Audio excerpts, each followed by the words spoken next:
Even এই বছর আপনার যে বাৎসরিক মাহফিল হয় ওটাতে আমি একটা ভিডিও ক্লিপে দেখেছি যে আপনি তালিম দেওয়া অবস্থায় এক সময় একটু অন্যরকম হয়ে গিয়েছিলেন।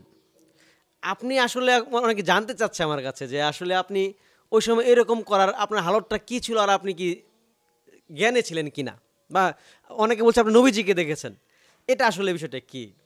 কি বলবো, আমি যদি এটা রাসূলের পাকের জিয়ারত হয় তাও তো মানুষ কেউ কার কাছে বলে না যে আমি রাসূলের পাককে দেখেছি। এটা তো আমার ব্যক্তিগত ইন্টারনাল ব্যাপার। আমি দেখে থাকতে পারি স্বপ্নের যুগে বা মুরাকাবা হালাতে। সেটা আমি আসলে আমি কি বলবো, আপনি এই প্রশ্নটা আমাকে আটকিয়ে ফেলেছেন। আমি আমার এই ক্ষুদ্র জ্ঞানে আমি বলছি, এটা হয়তো আমার এই কথাটা থাকবে আজীবন। আমি জি, অসংখ্যবার আমি আমার নবীজির সাথে আমার জিয়ারত হয়েছে। সুবহানাল্লাহ। অসংখ্যবার। নবীজি গায়েব জানে বললেন আপনি, আপনার রেফারেন্স সহ। তো আমরা অনেক সময় অনেক ওয়াজ মাহফিলে শুনে থাকি যে হুজুররা বলে যে অনেক পাগল ফকির দরবেশ তারাও গায়েব জানতো, যেমন সে কখন মারা যাবে বা কখন কি হবে, অনেক পাগল ফকিরের নামে আমরা শুনি যে তারা গায়েব জানে। এটা কোন গায়েব? সুন্দর, মাশাল্লাহ। আসলে আপনার কথাগুলি খুব চিকন, যে ওরা তো পাগল ফকির, ওরা কিভাবে গায়েব জানে। এটা অনেকটা হুজুর এই গেল না, আল্লাহ রাসুলকে দিয়ে রাসুল অনেকটা এরকম কথাটা হয়ে গেল না, যে খাজা বাবার যে গানটা ওই রকম। বিষয়টা আসলে এরকম না যে আল্লাহর দন নবীকে দিয়া এ, আল্লাহ গেলেন গায়েব হইয়া। আল্লাহ তো এমনিতেই আছেন। জি, তো এটাই হয়তো একটা ছন্দ, এ কবিতার ছন্দের মিলে বলেছেন আল্লাহ তো গায়েব হয়ে গেলেন। আল্লাহ তো গায়েব অলরেডি আসেনি, আল্লাহকে যেহেতু দেখা যায় না। যেটা হচ্ছে পীরে আলিক্কি, পীরে টাউট, পীরে গাঞ্জুট, পীরে বাটফার, পীরে ট্যাবলেট, পীরে বুতুল, পীরে টানাটানি, এরকম অনেক পীর আছে। যে যে পীরে ইয়া কি কি বললেন উনি, পীরে টাউট, পীরে বাটফার, পীরে পীরে টানাটানি। টানাটানি, এই যে মনে করেন গাঞ্জা টানাটানি করে টান দেয়, পীরে ট্যাবলেটও মারে। আবার পীরে মনে করেন বুতুল টানাটানি করে। ইদানিং তো আমি খেয়াল করেছি যে বিভিন্ন আলেম সমাজ বক্তা এবং বিভিন্ন পীর সাহেবরা হজে লোক নিচ্ছে। আপনিও লোক নেন নাকি? শুকরিয়া, সুন্দর কথাই বলেছেন। আসলে এই যে আমি একটা কথা বলেছিলাম পীরে আলিক্কি, এই কথাটা আপনার কতটুকু মনে আছে? জি জি, যে বলতেন। অনেক পীররা আসলে অনেক মুআল্লিমরা হজের ব্যবসা করে। আসসালামু আলাইকুম দর্শক, বিপ্লব শাহ পডকাস্টে আপনাদেরকে স্বাগতম। আজকে আমরা এসেছি পানিশ্বর নূরে মদিনা গাউসিয়া দরবার শরীফের বর্তমান গদিনিসীন পীর মুফতি এম এস শহীদুল্লাহ জিহাদি হুজুরের কাছে। হুজুর আসসালামু আলাইকুম। ওয়ালাইকুম সালাম ওয়া রাহমাতুল্লাহি ওয়া বারাকাতুহু। হুজুর অসংখ্য ধন্যবাদ, আপনি রমজান মাসে আমাদেরকে সময় দিয়েছেন। আপনাকেও অসংখ্য ধন্যবাদ। হুজুর আসলে যেমন আমি আপনার নামটা উপস্থাপন করলাম, আমার জানার আগ্রহ যে আপনার নাম মুফতি এম এস শহীদুল্লাহ জিহাদি। তো জিহাদি নামের লকবটা, যেমন জিহাদ করলে আমরা জানি জিহাদি বা এরকম বলা হয়, আসলে এই নামের লকবটা কি একটু যদি খুলে বলতেন। শুকরিয়া জনাব রেজাউল ভাই সাহেব, আপনি সুন্দর একটা কথা জানতে চেয়েছেন যে আমি জেহাদি কিভাবে হলাম। জি, জেহাদি আসলে জেহাদটাকে দুইটা ভাগে ভাগ করা হয়েছে। একটা হলো জেহাদে আকবর, একটা হচ্ছে জেহাদে আসগর। তার একটা অপর নাম হচ্ছে জেহাদে জাহিরি, জেহাদে বাতিনি। একটা হচ্ছে প্রকাশ্য আর একটা হচ্ছে অপ্রকাশ্য। অর্থাৎ জেহাদে আসগর যেটা যেটা হচ্ছে অমুসলমানদের বিরুদ্ধে, মুসলমানরা ধর্ম রক্ষার জন্য তলোয়ার নিয়ে হোক বা বিভিন্ন অস্ত্রের মাধ্যমে হোক যে জেহাদ, এই জেহাদটাকে বলা হয় জেহাদে আসগর, ছোট জেহাদ বা জেহাদে জাহিরি। আর একটা হচ্ছে জেহাদে বাতিনি, যে জেহাদরা অপ্রকাশ্য দেখা যায় না, এটাকে জেহাদে আকবর বলেছেন আচ্ছা, মুহাদ্দিসিন কেরামগণ। এটাকে বড় জেহাদ বলে আখ্যায়িত করেছেন, কারণ আত্মার বিরুদ্ধে, অর্থাৎ আত্মা যখন কুপ্রবৃত্তির দিকে দাবিত হয়ে যায় জি, তখন ওই কুপ্রবৃত্তির থেকে নিজেকে সেভ করা, নিজেকে এটা একটা কন্ট্রোল করা, এটাকে বলা হয় বড় জেহাদ। এটাকে যুদ্ধের সামিল। এটা একটা যুদ্ধের সামিলই নয়, শুধু এটাকে বড় জেহাদ বলে আখ্যায়িত করা হয়েছে। আচ্ছা, যেটার অপর নাম হচ্ছে জেহাদে বাতিনি। এটা দেখা যায় না, কিন্তু এটা শয়তানের মোকাবেলা করে প্রভুর সান্নিধ্যে নিজেকে নিয়ে যাওয়া, এটি হচ্ছে বড় জেহাদ। এই জন্য আমাকে যে বিষয়টা বলা হয়েছে যে আমি কিভাবে জেহাদি হলাম, জি, আমি আমি আমার জীবনের শুরু থেকেই বাতিলদের বিরুদ্ধে বলিষ্ঠ কণ্ঠে আমি কোনো কথা বলতে দ্বিধাবোধ করতাম না। যেই কোনো আমি আমার মরণকে তেগে, অর্থাৎ মরণাপন্ন হলেও সত্য কথাটাকে প্রকাশ করতে গিয়ে, বিশেষ করে শানে আজমত, রাসূলে পাকের শানে আজমতের ব্যাপারে কেউ বিন্দু পরিমাণ কোনো কথা বললে আমি তাকে ছাড় দিতাম না এবং তার প্রতিবাদ গড়ে তুলতাম তাৎক্ষণিক সময়ে। সেই জন্য মানুষের কাছ থেকেই জেহাদি শহীদুল্লাহ জেহাদি জেহাদি শব্দটা ফুটতে ফুটতে এটা ব্যাপক আকারে জেহাদি হিসাবে পরিচিতি লাভ করে। আর আত্মার যে জেহাদটার কথা বললেন, আসলে আমি আপনাকে যতটুকু চিনি এবং জানি যে আমি দেখেছি আপনি গত 1-2 বছর আগেও পান খেতেন। এখন আলহামদুলিল্লাহ আমি আপনাকে পান খেতে দেখি না। এটা আমি মনে করি একটা জিহাদ, কারণ এটা ছাড়াটা, পান সিগারেট ছাড়া ব্যাপার স্যাপার, এটার দিক দিয়ে আমি এরকম মনে করি। তো হুজুর, আসলে আমাদের সমাজে বর্তমানে কিছু বিষয় নিয়ে বিতর্ক আছে, যেমন নবীজির এলমে গায়েব নিয়ে একটা কথা বলা থাকে। জানতে চাই যে এলমে গায়েব কাকে বলে? মাশাআল্লাহ, আলহামদুলিল্লাহ, সুন্দর একটা প্রশ্ন করেছেন। ইলমে গায়েব, রাসূলে পাকের এলমে গায়েব নিয়ে আমি আপনাকে অসংখ্য ধন্যবাদ এই প্রশ্নটি করার জন্য। এলমে গায়েব শব্দের অর্থ হচ্ছে গায়েবের এলেম, অদৃশ্যের এলেম, এটাকে বলা হয় এলমে গায়েব, মানে অদৃশ্যের জ্ঞান। অদৃশ্যের জ্ঞান যেটা। এখন প্রশ্ন হলো যে এই জ্ঞানটা আল্লাহ রাসূলে পাককে দান করেছেন কিনা, বা রাসূলে পাক এলমে গায়েবের অধিকারী কিনা, যেটা নিয়ে সমাজে সবচেয়ে বড় ফিতনা এবং সমস্যা সৃষ্টি হয়। গায়েব হচ্ছে এমন একটা এলেম যাহা দেখা যায় না, ছোঁয়া যায় না, অনুভব করা যায় না, এটাকে বলা হয় গায়েব। আন্দাজও করা যায় না, যেমন ফেরেশতা দেখা যায় না, ছোঁয়া যায় না, অনুভব করা যায় না, কিন্তু আছে, বিশ্বাস রাখতে হবে, এটা হচ্ছে গায়েব। ইহকাল পরকাল, জান্নাত জাহান্নাম দেখা যায় না, ছোঁয়া যায় না, অনুভব করা যায় না। স্বয়ং আল্লাহ, আল্লাহকে দেখা যায় না, ছোঁয়া যায় না, অনুভব করা যায় না। আর একটা গায়েব আছে যেমন অনুভব করা যায়, যেমন বাতাস আমরা দেখি না কিন্তু তার একটা অনুভব করা যায়। আকাশের তারকা আমরা গণতে পারি না, কিন্তু তা আমরা আন্দাজ করতে পারি যে আকাশের তারকা আছে। কতগুলি আছে যে অনুভব করা যায় কিন্তু দেখা ছোঁয়া যায় না, আবার কতগুলি আছে দেখা ছোঁয়া যায় না, অনুভব করা যায়। কিন্তু অরিজিনাল গায়েব যেটা, এটা দেখাও যায় না, ছোঁয়াও যায় না, অনুভব করা যায় না। এই গায়েবটাকে তাকসিম আছে, দুইটি ভাগে ভাগ করেছেন। একটা হচ্ছে এলমে গায়েব বি জাত, আর একটা হচ্ছে এলমে গায়েব বিল আতা। একটা হচ্ছে স্বয়ং সম্পন্ন, যেটাকে আল্লাহর বেলায় বলা হয়েছে এলমে গায়েব বি জাত, আল্লাহ নিজে স্বয়ং সম্পন্ন। আর এলমে গায়েব বিল আতা, যেটা আল্লাহ রাব্বুল আলামিন রাসূলকে যেটাকে দান করেছেন, এটা বলা হয়েছে আতা। এই জন্য গায়েবের দুইটি ভাগ, একটা হচ্ছে এলমে গায়েব বি জাত, এলমে গায়েব বিল আতা। রাসূল পাক সাল্লাল্লাহু আলাইহি সাল্লাম এলমে গায়েব বিল আতার অধিকারী, অর্থাৎ আল্লাহ রাব্বুল আলামিনের দান প্রদত্ত ক্ষমতা বলে রাসূল পাক সাল্লাল্লাহু আলাইহি সাল্লাম জানেন। তো আমি যেই কথাটা বলতেছিলাম, যেমন গায়েব আমরা যদি ধরি যে নবীজির গায়েব সম্পর্কে, যে রাসূল পাকের গায়েবের এলেম ছিল কিনা, বা এলমে গায়েব আমরা রাসূল পাকের অধিকারী এটা আমরা জানতে পারি কিনা, আমরা কোরআন হাদিস অ্যানালাইসিস করলে দেখতে পারি যে আল্লাহ রাব্বুল আলামিন তার বন্ধুকে অদৃশ্যের এলেম দান করেছেন। এই জন্য নবী শব্দের অর্থই হচ্ছে নাবা শব্দ থেকে মুশতাক উৎপত্তি, যার অর্থ হচ্ছে অদৃশ্যের সংবাদ দানকারী। তো অদৃশ্যের সংবাদ না জেনে দান করবে কি করে, এখানে এটা ফয়সালা হয়ে যায়। নবী শব্দের অর্থই হচ্ছে গায়েবের সংবাদ দানকারী। 2 নম্বরে হচ্ছে আল্লাহ রাব্বুল আলামিন কোরআনে কারিমের মধ্যে বলেন, দলিল ওয়া আল্লামাকা মা লাম তাকুন তাআলাম, যাহা আপনি জানতেন না হে রাসূল আমি আপনাকে জানিয়ে দিয়েছি। তো যাহা জানতেন না সব রাসূলকে জানিয়ে দিয়েছেন। এই জন্য রাসূল করিম সাল্লাল্লাহু আলাইহি সাল্লাম নিজেই বলেছেন, ফা আলিমতু মা ফিস সামাওয়াতি ওয়াল আরদ, আকাশ এবং জমিনের মধ্যে যাহা আছে আমি সব জেনে ফেলেছি। তো আল্লাহ আমরা যে জানি, আমরা ফেরেশতা দেখি নাই, রাসূল করিম সাল্লাল্লাহু আলাইহি সাল্লাম ফেরেশতা দেখেছেন। আমরা জান্নাত জাহান্নাম দেখি নাই, রাসূল করিম সাল্লাল্লাহু আলাইহি সাল্লাম জান্নাত জাহান্নাম দেখেছেন। ইভেন রাসূল করিম সাল্লাল্লাহু আলাইহি সাল্লাম গায়েবের গায়েব, সবচেয়ে যে গায়েবের অদৃশ্যের অদৃশ্য হচ্ছেন আল্লাহ। আল্লাহকে দেখা যায় না, ছোঁয়া যায় না, অনুভব করা যায় না, কিন্তু রাসূল করিম সাল্লাল্লাহু আলাইহি সাল্লাম আল্লাহকেও দেখেছেন। সাহাবায়ে কেরাম জিজ্ঞেস করেছেন, ইয়া রাসূলুল্লাহ আপনি কি আল্লাহকে দেখেছেন? রাসূল বলেছেন, রাইতু রাব্বি আযজা ওয়া জাল্লা আহসানি সূরাতিন, আমি আমার প্রভুকে উত্তম আকৃতিতে দেখেছি। অসংখ্য প্রমাণ আদি রয়েছেন। মেরাজে গিয়ে সরাসরি আমার আল্লাহ রাব্বুল আলামিনের সাথে নবীজি সরাসরি সাক্ষাৎ করেছেন। সেই হিসাবে আমরা যদি ধরি, আমি আমার চিন্তায় চেতনায় এবং আমি আমার অ্যানালাইসিস দ্বারা যেটা আমি বুঝতে পেরেছি যে রাসূল পাককে আমরা বলবো নবীজি গায়েব জানেন, বা আল্লাহ নবীজিকে গায়েবের ইলম দান করেছেন, কিন্তু নবীজির জন্য কোনো কিছুই গায়েব ছিলেন না, কারণ যখন দেখে ফেলে তখন এটা আর গায়েব থাকে না, সরাসরি এটা প্রকাশ হয়ে যায়। হুজুর, এই যে আপনি বললেন গায়েব জানে বা আল্লাহ প্রদত্ত গায়েব উনি পেয়েছেন, দান করেছেন আল্লাহ।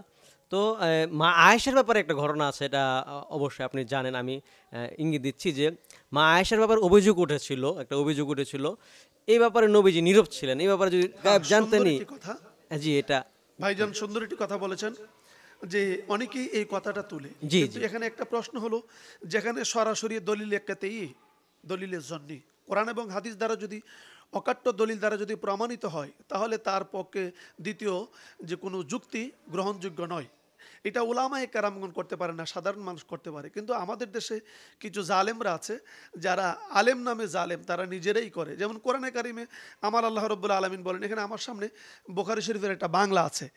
এই বুখারী শরীফের বাংলার মধ্যে কোরআন শরীফের আয়াতের সূরা জিনের একটা অংশ 26-27 নম্বর আয়াতের একটা অংশ তুলে ধরেছেন কি, আলিমুল গাইবি ফালা ইজহুরু আলা গাইবিহি আহাদা।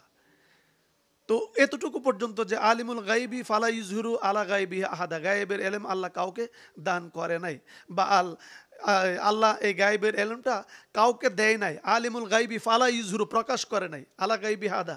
কিন্তু ইল্লা মান ইরতাদামির রসুল, পরের যে অংশটা আছে এই জালেমগুলি এইটুকুই। যেমন এই বুখারীর বাংলাটা আমি যেটা দেখাচ্ছি, আপনি দেখতে পাচ্ছেন এই বুখারীর বাংলাটা, এটার মধ্যে আমি দেখতে পেরেছি যে এইটুকু পর্যন্ত তুলে ধরেছেন। তো ওয়াহাবিরা তো এরা তো রাসূল পাকের শানে আজমতকে কিভাবে মাইনাস করা যায়, এই জন্য এরা বাকি অংশটাকে তুলে ধরে নাই। সাধারণ মানুষ এইটুকু পরে মনে করেছে এখানে তো নফি শব্দটা আসছে, কিন্তু ফরদাজে আবার বলছে ইল্লা মানির তাদামির রসুল, আমি রাসূলগণদের মধ্যে থেকে যাকে মনোনীত করেছি তাকে আমি অদৃশ্যের এলেম দান করেছি, ওই অংশটা আর উঠাই নাই। যে কারণে সাধারণ মানুষ বিভ্রান্তির মধ্যে পড়ে যায়। যেমন আমি দেখেছি আপনার আয়াতুল কুরসি সূরার মধ্যে আসছে যে মানজাল্লাযী ইয়াশফাউ ইনদাহু ইল্লা বিইজনিহি ইয়ালামু। ইয়ালামুর তাফসীর লিখতেছেন তাফসীর নিশাপুরী, ইয়ালামু মুহাম্মাদুন সাল্লাল্লাহু আলাইহি সাল্লাম মা বাইনা আইদিহিম মিন আওয়ালিয়াতিল আমরি কাবলাল খালাইকি ওয়া মা খালফাহুম মিন আহওয়ালিল কিয়ামা। কোরআন শরীফের আয়াতে সূরা আর রহমানের মধ্যে আসছে আর রহমান আল্লামাল কোরআন খালাকাল ইনসান। তাফসীরে খাজিনের মধ্যে আসছে কিলা আরাদাবিল ইনসান মুহাম্মাদুন সাল্লাল্লাহু আলাইহি সাল্লাম আল বায়ানা, ইয়ানি বায়ানান মাকানা ওয়া মা ইয়াকুনু লিআন্নাহু আলাইহিস সালাম আন কবরি আউয়ালিনা ওয়াল আখিরিনা ওয়া ইয়াউমিদ্দিন। কিয়ামত পর্যন্ত যাহা কিছু ঘটতেছে ঘটবে আল্লাহ রাব্বুল আলামিন তার বন্ধুর সিনার মধ্যে দান করেছেন। এখন প্রশ্ন, একটা বাতিল পন্থীরা তারা আম্মা জান আয়েশা সিদ্দিকার উপরে এই একটা ঘটনা, অর্থাৎ এই ইফকের যে ঘটনাটা এই ঘটনাটাকে কেন্দ্র করে আম্মাজান আয়েশা সিদ্দিকার ব্যাপারে একটা তহম্মক তুলে দিয়েছিলেন মুনাফিকরা। রাসূল পাক 40 দিন পর্যন্ত কথা বলে নাই বা এটার মীমাংসা দেয় নাই কেন? তারা প্রশ্ন করে, যে প্রশ্নটা আপনার, যে জি জি তারা ঠিক। যদি তারাই আমি প্রশ্নটা ওখান থেকে শুনছি। তার প্রশ্নটাই আপনি যেটাকে উপস্থাপন করলেন, যে যদি রাসূল পাকের গায়েবের এলেম থাকে তাহলে নবীজি কেন আম্মাজান আয়েশা সিদ্দিকার ব্যাপারে সাফুট করলেন না? উনি কেন সরাসরি বললেন না যে উনি নির্দোষী? এই কথাটা ছিল মূলত মুনাফিকদের কথাটাই আল্লাহ রাব্বুল আলামিন কালামুল্লাহ শরীফের মধ্যে তুলে ধরেছেন। কারণ এখানে প্রত্যেকটা জিনিসের একটা হাকিকত আছে। এখানে যারা এই কথাটাকে বলে, বিশেষ করে আব্দুল্লাহ ইবনে উবাই ইবনে সুলুল, এই মুনাফিকের সর্দার এই রব্বাটাকে চতুর্দিক দিয়ে ছড়িয়ে দিয়েছেন যে আম্মাজান আয়েশা সিদ্দিকাকে দোষী এবং উনার উপরে অপবাদ তুলেছেন। মুনাফিকরা মনে করেছেন এই একটা লাকি চান্স যায়, এই সুযোগটা আর ছেড়ে দেওয়া যায় না। এই জন্য তারা এই সুযোগটাকে গ্রহণ করলেন। এক নম্বরে হচ্ছে নবীজির স্ত্রীর উপরে তহম্মক, 2 নম্বরে হচ্ছে যে নবীজি যদি গায়েব জানে তাইলে এই কথাটা বলে না কেন? এই জন্য এটার মীমাংসা সুন্দরভাবে, প্রত্যেকটা জিনিসের একটা সুন্দর মীমাংসা আছে। মীমাংসা হলো এবং একটা হাকিকত আছে। যদি সরাসরি গোয়ালে কয় না কোনোদিন যে আমার দই চুকা, জি এই জি কথাটা কেউ কখনো বলে না। হ্যাঁ রাসূল পাক সাল্লাল্লাহু গোয়ালে যদি বলে আমার দই চোকা, আমার দই ভালো, তো সাধারণ মানুষ বলবে যে নিজের দুধ নিজে আপনার ভালো। দই হ্যাঁ, ভালো কোনোদিন করে বলি। খারাপ বলবেন, আপনারটা তো আপনি ভালোই বলবেন। কোনো সম্মানিত ব্যক্তি যদি অপরাধ না করো, তার উপর যদি অপরাধের দোষ চাপিয়ে দেওয়া হয়, তাহলে ওই ব্যক্তি নীরবতা পালন করে, কারণ তার নির্দোষটা কেউ শুনতে চায় না যতক্ষণ না পর্যন্ত ভালো একটা মানুষ তার পক্ষে সাফুট না গাইছে, আর সেই অপেক্ষায় থাকে। মুনাফিকরা যখন এই রব্বাটা উঠিয়ে দিয়েছেন, নবীজির জবান মোবারক থেকে যদি বের হয়ে যায় যে না আমার আয়েশা পৌত পবিত্র এবং কখনো দোষী নয়, তখন মুনাফিকরা বলবে, একটা সুযোগ পেয়ে যাবে দ্বিতীয়বার, যে হ্যাঁ উনি তো ওনার স্ত্রীর কথা বলবেই, উনিকে বলবে নাকি গোয়ালে কি কোনোদিন বলে যে আমার দই চোকা? এই জন্য উনি অপেক্ষা রইলেন যে তাদের মুখ, তাদের জবান যাতে বন্ধ থাকে, আল্লাহর তরফ থেকে ফয়সালা আসবে। কারণ রাসূল পাক জানেন সরাসরি আল্লাহর তরফ থেকে ফয়সালা আসলে আর কোনো মতানৈক্য থাকবে না। সেই জন্য কোরআনে কারিমের আয়াত নাজিল হয়ে গেল, 40 দিন পর্যন্ত নবীজি অপেক্ষা করলেন। এখন এই কথার জবাবে এটাও তো আসতে পারে যে রাসূল যদি না জানে তাহলে আল্লাহও তো জানে না। আল্লাহ যদি জানে 40 দিন পরে কেন আয়াত নাজিল করেন? আল্লাহ তো আর আগেই করতে পারতো। তাহলে বোঝা গেল আল্লাহ রব্বুল আলামিন এখানে মানুষদেরকে ধৈর্য ধরে নবীর উপর তাদের কি সবুর থাকে এবং নবীর আওলাদের উপর তাদের কতটুকু বিশ্বাস থাকে, নবীর স্ত্রীদের উপর তাদের কতটুকু আন্তরিকতা বিশ্বাস, সেখানে আরেকটা বিষয় রয়েছেন। এই জন্য 40 দিন পরে আল্লাহ রব্বুল আলামিন কোরআনে কারিমের আয়াত নাজিল করে বুঝাই দিলেন যে তারাই জাহেল, তারাই মূর্খ, তারাই একমাত্র মিথ্যুক এবং নবীজির স্ত্রী পৌত পবিত্র। এই জন্য রসুল পাক অপেক্ষায় ছিলেন, জানার পরও আমার নবীজি 100% মুমিনের ঈমান সম্পর্কে কতটি মানুষ কার কতটা নেক আছে, কে কতটা নেক করেছেন, গুনাহ করেছেন, এটা সম্পর্কে যদি রাসূল জানেন তাহলে আম্মাজান আয়েশা সিদ্দিকার ব্যাপারে জানেন না? অসংখ্য যুদ্ধের ময়দানে কে কখন শাহাদত বরণ করবেন এটা যদি জানেন তাহলে আম্মাজান আয়েশা সিদ্দিকার ব্যাপারে জানেন না? রাসূল বলেছেন আল্লাহর তরফ থেকে ফয়সালা হয়ে গেলে মুনাফিকদের মুখ উন্মোচন হবে, তাদের মুখে লাগাম পড়ে যাবে। সেই জন্য রসুল যাতে তারা দ্বিতীয়বার পাল্টা কোনো কথা না বলতে পারে রসুল অপেক্ষায় ছিলেন, এটাই হচ্ছে তার ফয়সালা। জি, আর আমরাও জানি যে রাসূল সাল্লাল্লাহু আলাইহি ওয়াসাল্লাম যুদ্ধের মর্যাদার কথা বললেন যে আবু জাহেল কোথায় মারা যাবে, উতবা কোথায় মারা যাবে, নবীজি আগেই দেখিয়ে দিয়েছেন। মুতার যুদ্ধে কে কখন মারা যাবে স্পষ্ট নবীজি প্রত্যেকের বেলায় বলে দিয়েছেন।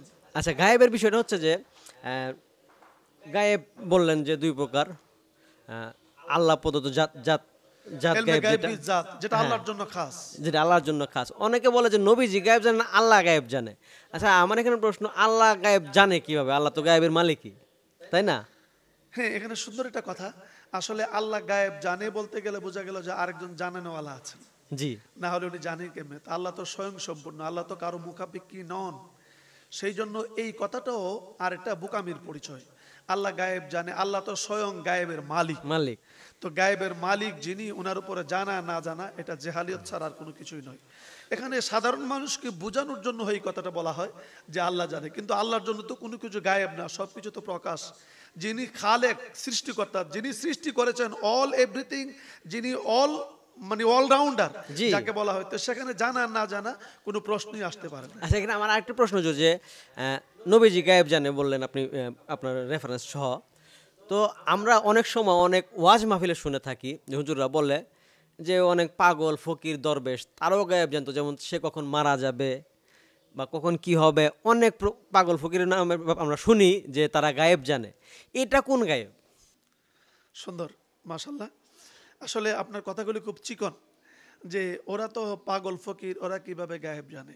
জি, এই প্রশ্নটা হলো যে আল্লাহ দান করেছেন নবীজিকে, তো নবীজি জানে বিদায় মেনে নিলাম, কিন্তু পাগল ফকিরা বা দরবেশরা তারা কিভাবে জানে? এটা হলো বড় কথা। এই জন্য এলমটাকে দুইটা ভাগে ভাগ করেছেন, আল ইলমু এলমানে ওয়া হুয়া ইলমুল মুআমালা ওয়া ইলমুল মুকাশাফা। ইলমুল মুকাশাফা ওয়া হুয়া নূরুন ইউজহারু ফিল কালবি ওয়া ইউশাহিদা বিহিল গায়বা। এই যে এলেমটা, আল্লাহকে যারা সাধনা করেছে, সাধারণ আল্লাহকে সাধনা করতে করতে এমন এক পজিশনে চলে যায়, তার ভিতরে এলমে লুদুনি, আল্লাহ প্রদত্ত একটা এলেম, যেটাকে এলমে লুদুনি বলা হয়, অর্থাৎ খোদা প্রদত্ত একটা এলেম দান করে, যে এলেমটা নবীজির তরফ থেকে আসে। যেমন আল্লাহ পেয়েছেন নবীজির কাছ থেকে, আর নবীজির কাছ থেকে পেয়েছেন নবীজির গোলামি যারা করেছেন। অর্থাৎ এটা অনেক হুজুর এই হলো না, আল্লাহ রাসূলকে দিয়ে রাসূল অনেকটা এরকম কথাটা হয়ে গেল না, যে খাজা বাবার যে গানটা ওইরকম। সেটা আসলে এরকম না যে আল্লাহর দন নবীকে দিয়া আল্লাহ গেলেন গায়েব হইয়া, আল্লাহ তো এমনিতেই আছেন।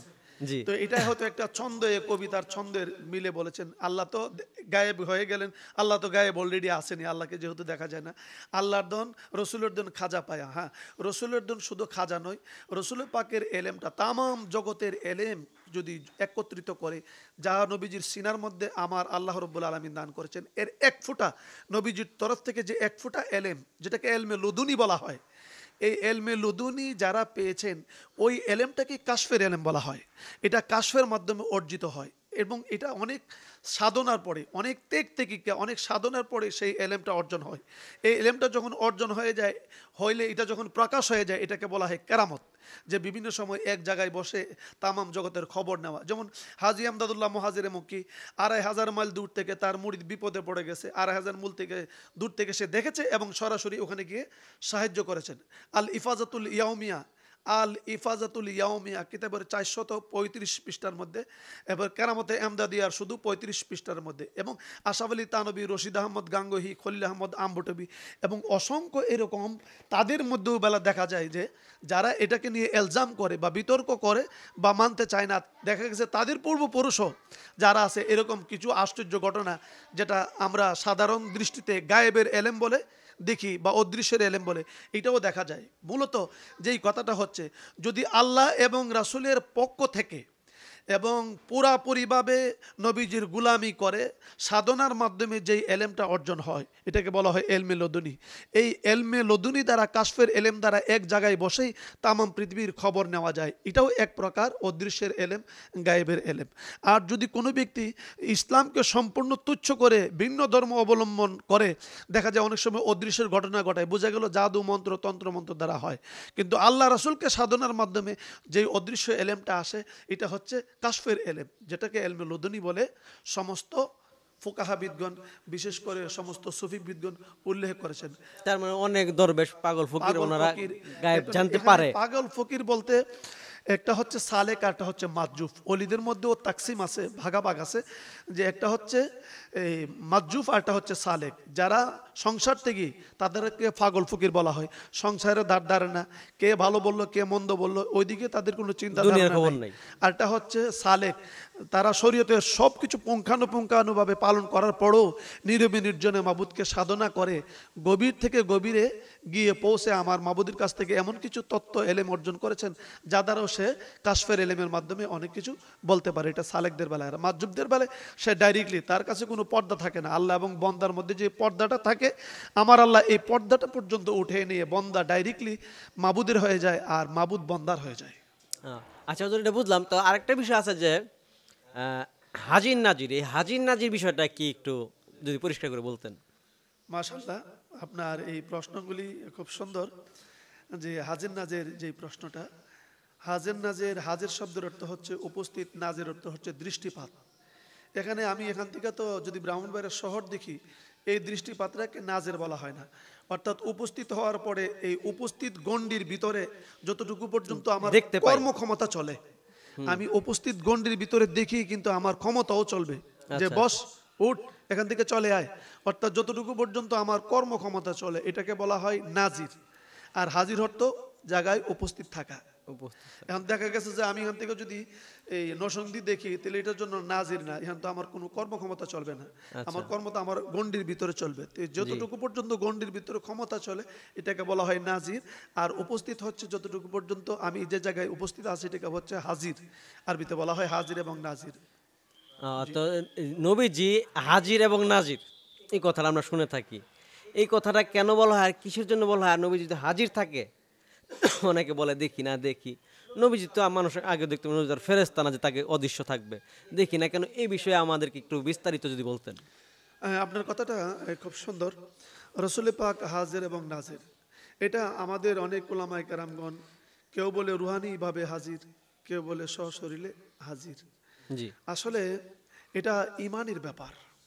আমার এখানে প্রশ্ন হলো, আপনার এই প্রশ্নের জবাবে আমি সমস্ত দেশকে বা শ্রোতাকে যারা দেখবেন, আমি তাদেরকে এই মেসেজটা দিতে চাই যে রাসূল করিম সাল্লাল্লাহু আলাইহি সাল্লাম হাজির এবং নাজির। রাসূল পাক সাল্লাল্লাহু আলাইহি সাল্লাম দেখেন এবং উপস্থিত। এই ক্ষেত্রে যদি কেউ মতানৈক্য করে, তাহলে আমি বলবো এটা একটা বোকামি ছাড়া আর কোনো কিছু নয়। কারণ পৃথিবীর সমস্ত আউলিয়া কেরামগণ যখন একই টাইমে দেখা গেছে নামাজ হয়, একই টাইমে নামাজ হচ্ছে, এখানে যদি জোহরের নামাজ হয় তো আরেক দেশে আসরের নামাজ, অথবা আরেক দেশে ফজরের নামাজ, কোথাও না কোথাও একই টাইমে নামাজ হচ্ছে। তো নামাজের মধ্যে নবীজিকে হাজির নাজির, রাসূল পাককে হাজির জেনে সালাম দেওয়া ওয়াজিব। আসসালামু আলাইকা, এই কাজে জমিরটা, এই জমিরটা হাজিরের ক্ষেত্রে ব্যবহৃত হয়, উপস্থিতির ক্ষেত্রে। হে নবী আপনাকে সালাম, এটা দূরবর্তীর জন্য নয়, উপস্থিতির ক্ষেত্রে ব্যবহৃত হয়। এখানে এক নাম্বার পয়েন্ট। দুই নাম্বার হচ্ছে যে আমরা রাসূল পাককে হাজির নাজির কেন বলি? আপনারা জানেন প্রত্যেকটি মানুষ পৃথিবীর যেই নিয়ম অনুযায়ী প্রতি মিনিটে বা প্রতি সেকেন্ডে যাই ধরেন ৫,০০০ লোক একই টাইমে ৫,০০০ লোক মৃত্যুবরণ করে বা তাদের কবরের ভিতরে দেওয়া হয় একই টাইমে। তো প্রত্যেক কবরের ভিতরে ইহুদি বলেন, খ্রিস্টান বলেন, নাসারা বলেন, প্রত্যেকেরই একই প্রশ্ন, মার রাব্বুকা মা দিনুকা ওয়ামা হাজার রাজুলুল্লাহ বয়ুসাফিকুম আও ওয়ামান নাবিউকা। তো ওয়ামা হাজার রাজুলুল্লাহ বয়ুসাফিকুম, তোমার কবরে যে পুরুষটা সে কে, তোমাকে তুমি চেনো কিনা। তাহলে একই টাইমে, এখানে হয়তো 12টা বাজে, অন্য জায়গায় 1টা বাজে, অন্য জায়গায় 2টা বাজে, সারা ওয়ার্ল্ডে একই টাইমে মানুষকে যদি কবরস্থ করা হয়, তাহলে প্রত্যেকের কবরে তো নবীজিকে একই প্রশ্ন করা হয় এবং নবীজি উপস্থিত থাকেন। তাহলে যেখানে সমস্ত ওয়ার্ল্ডের কবরের মধ্যে নবীজি উপস্থিত থাকেন, আবার একই টাইমে নামাজ হচ্ছে, প্রত্যেকের নামাজের মধ্যে নবীজিকে হাজির নাজির জেনে রাসূলের পাকে সালাম দেওয়া সালাম ওয়াজিব। দিতে হয়। তো সেখানে ভিন্ন কোনো প্রশ্ন থাকতে পারে, এটা আমার জানা নেই। তখন প্রশ্ন হচ্ছে যে এই প্রসঙ্গে তো আপনি যুক্তি পেশ করলেন, কিন্তু এটা ডকুমেন্টসটা কি, এটা জি, দলিল কোরআনে কি বলেন? কোরআনে আল্লাহ রাব্বুল আলামিন বলে, ইন্না আরসালনাকা শাহিদা ওয়া মুবাশশিরা ওয়া নাযিরা। হে রাসূল, আমি আপনাকে শাহিদা ওয়া নাযিরা, শাহিদা ওয়া মুবাশশিরা, আপনাকে উপস্থিত করে। এখন যদি কেউ বলে শাহেদের শব্দের অর্থটা উপস্থিত না উঠায়, তাদের কাছে আমার প্রশ্ন, কেন যে ইন্না আরসালনাকা শাহিদাও, আপনাকে সাক্ষীদাতা করে, ওয়া মুবাশশিরাও, আপনাকে সুসংবাদ দানকারী হিসাবে। তো সাক্ষী দিতে গেলে উপস্থিতের জন্য শর্ত, উপস্থিত যিনি না থাকবেন তাহলে কোনো সাক্ষী তার সাক্ষী গ্রহণযোগ্য নয়। হবে না।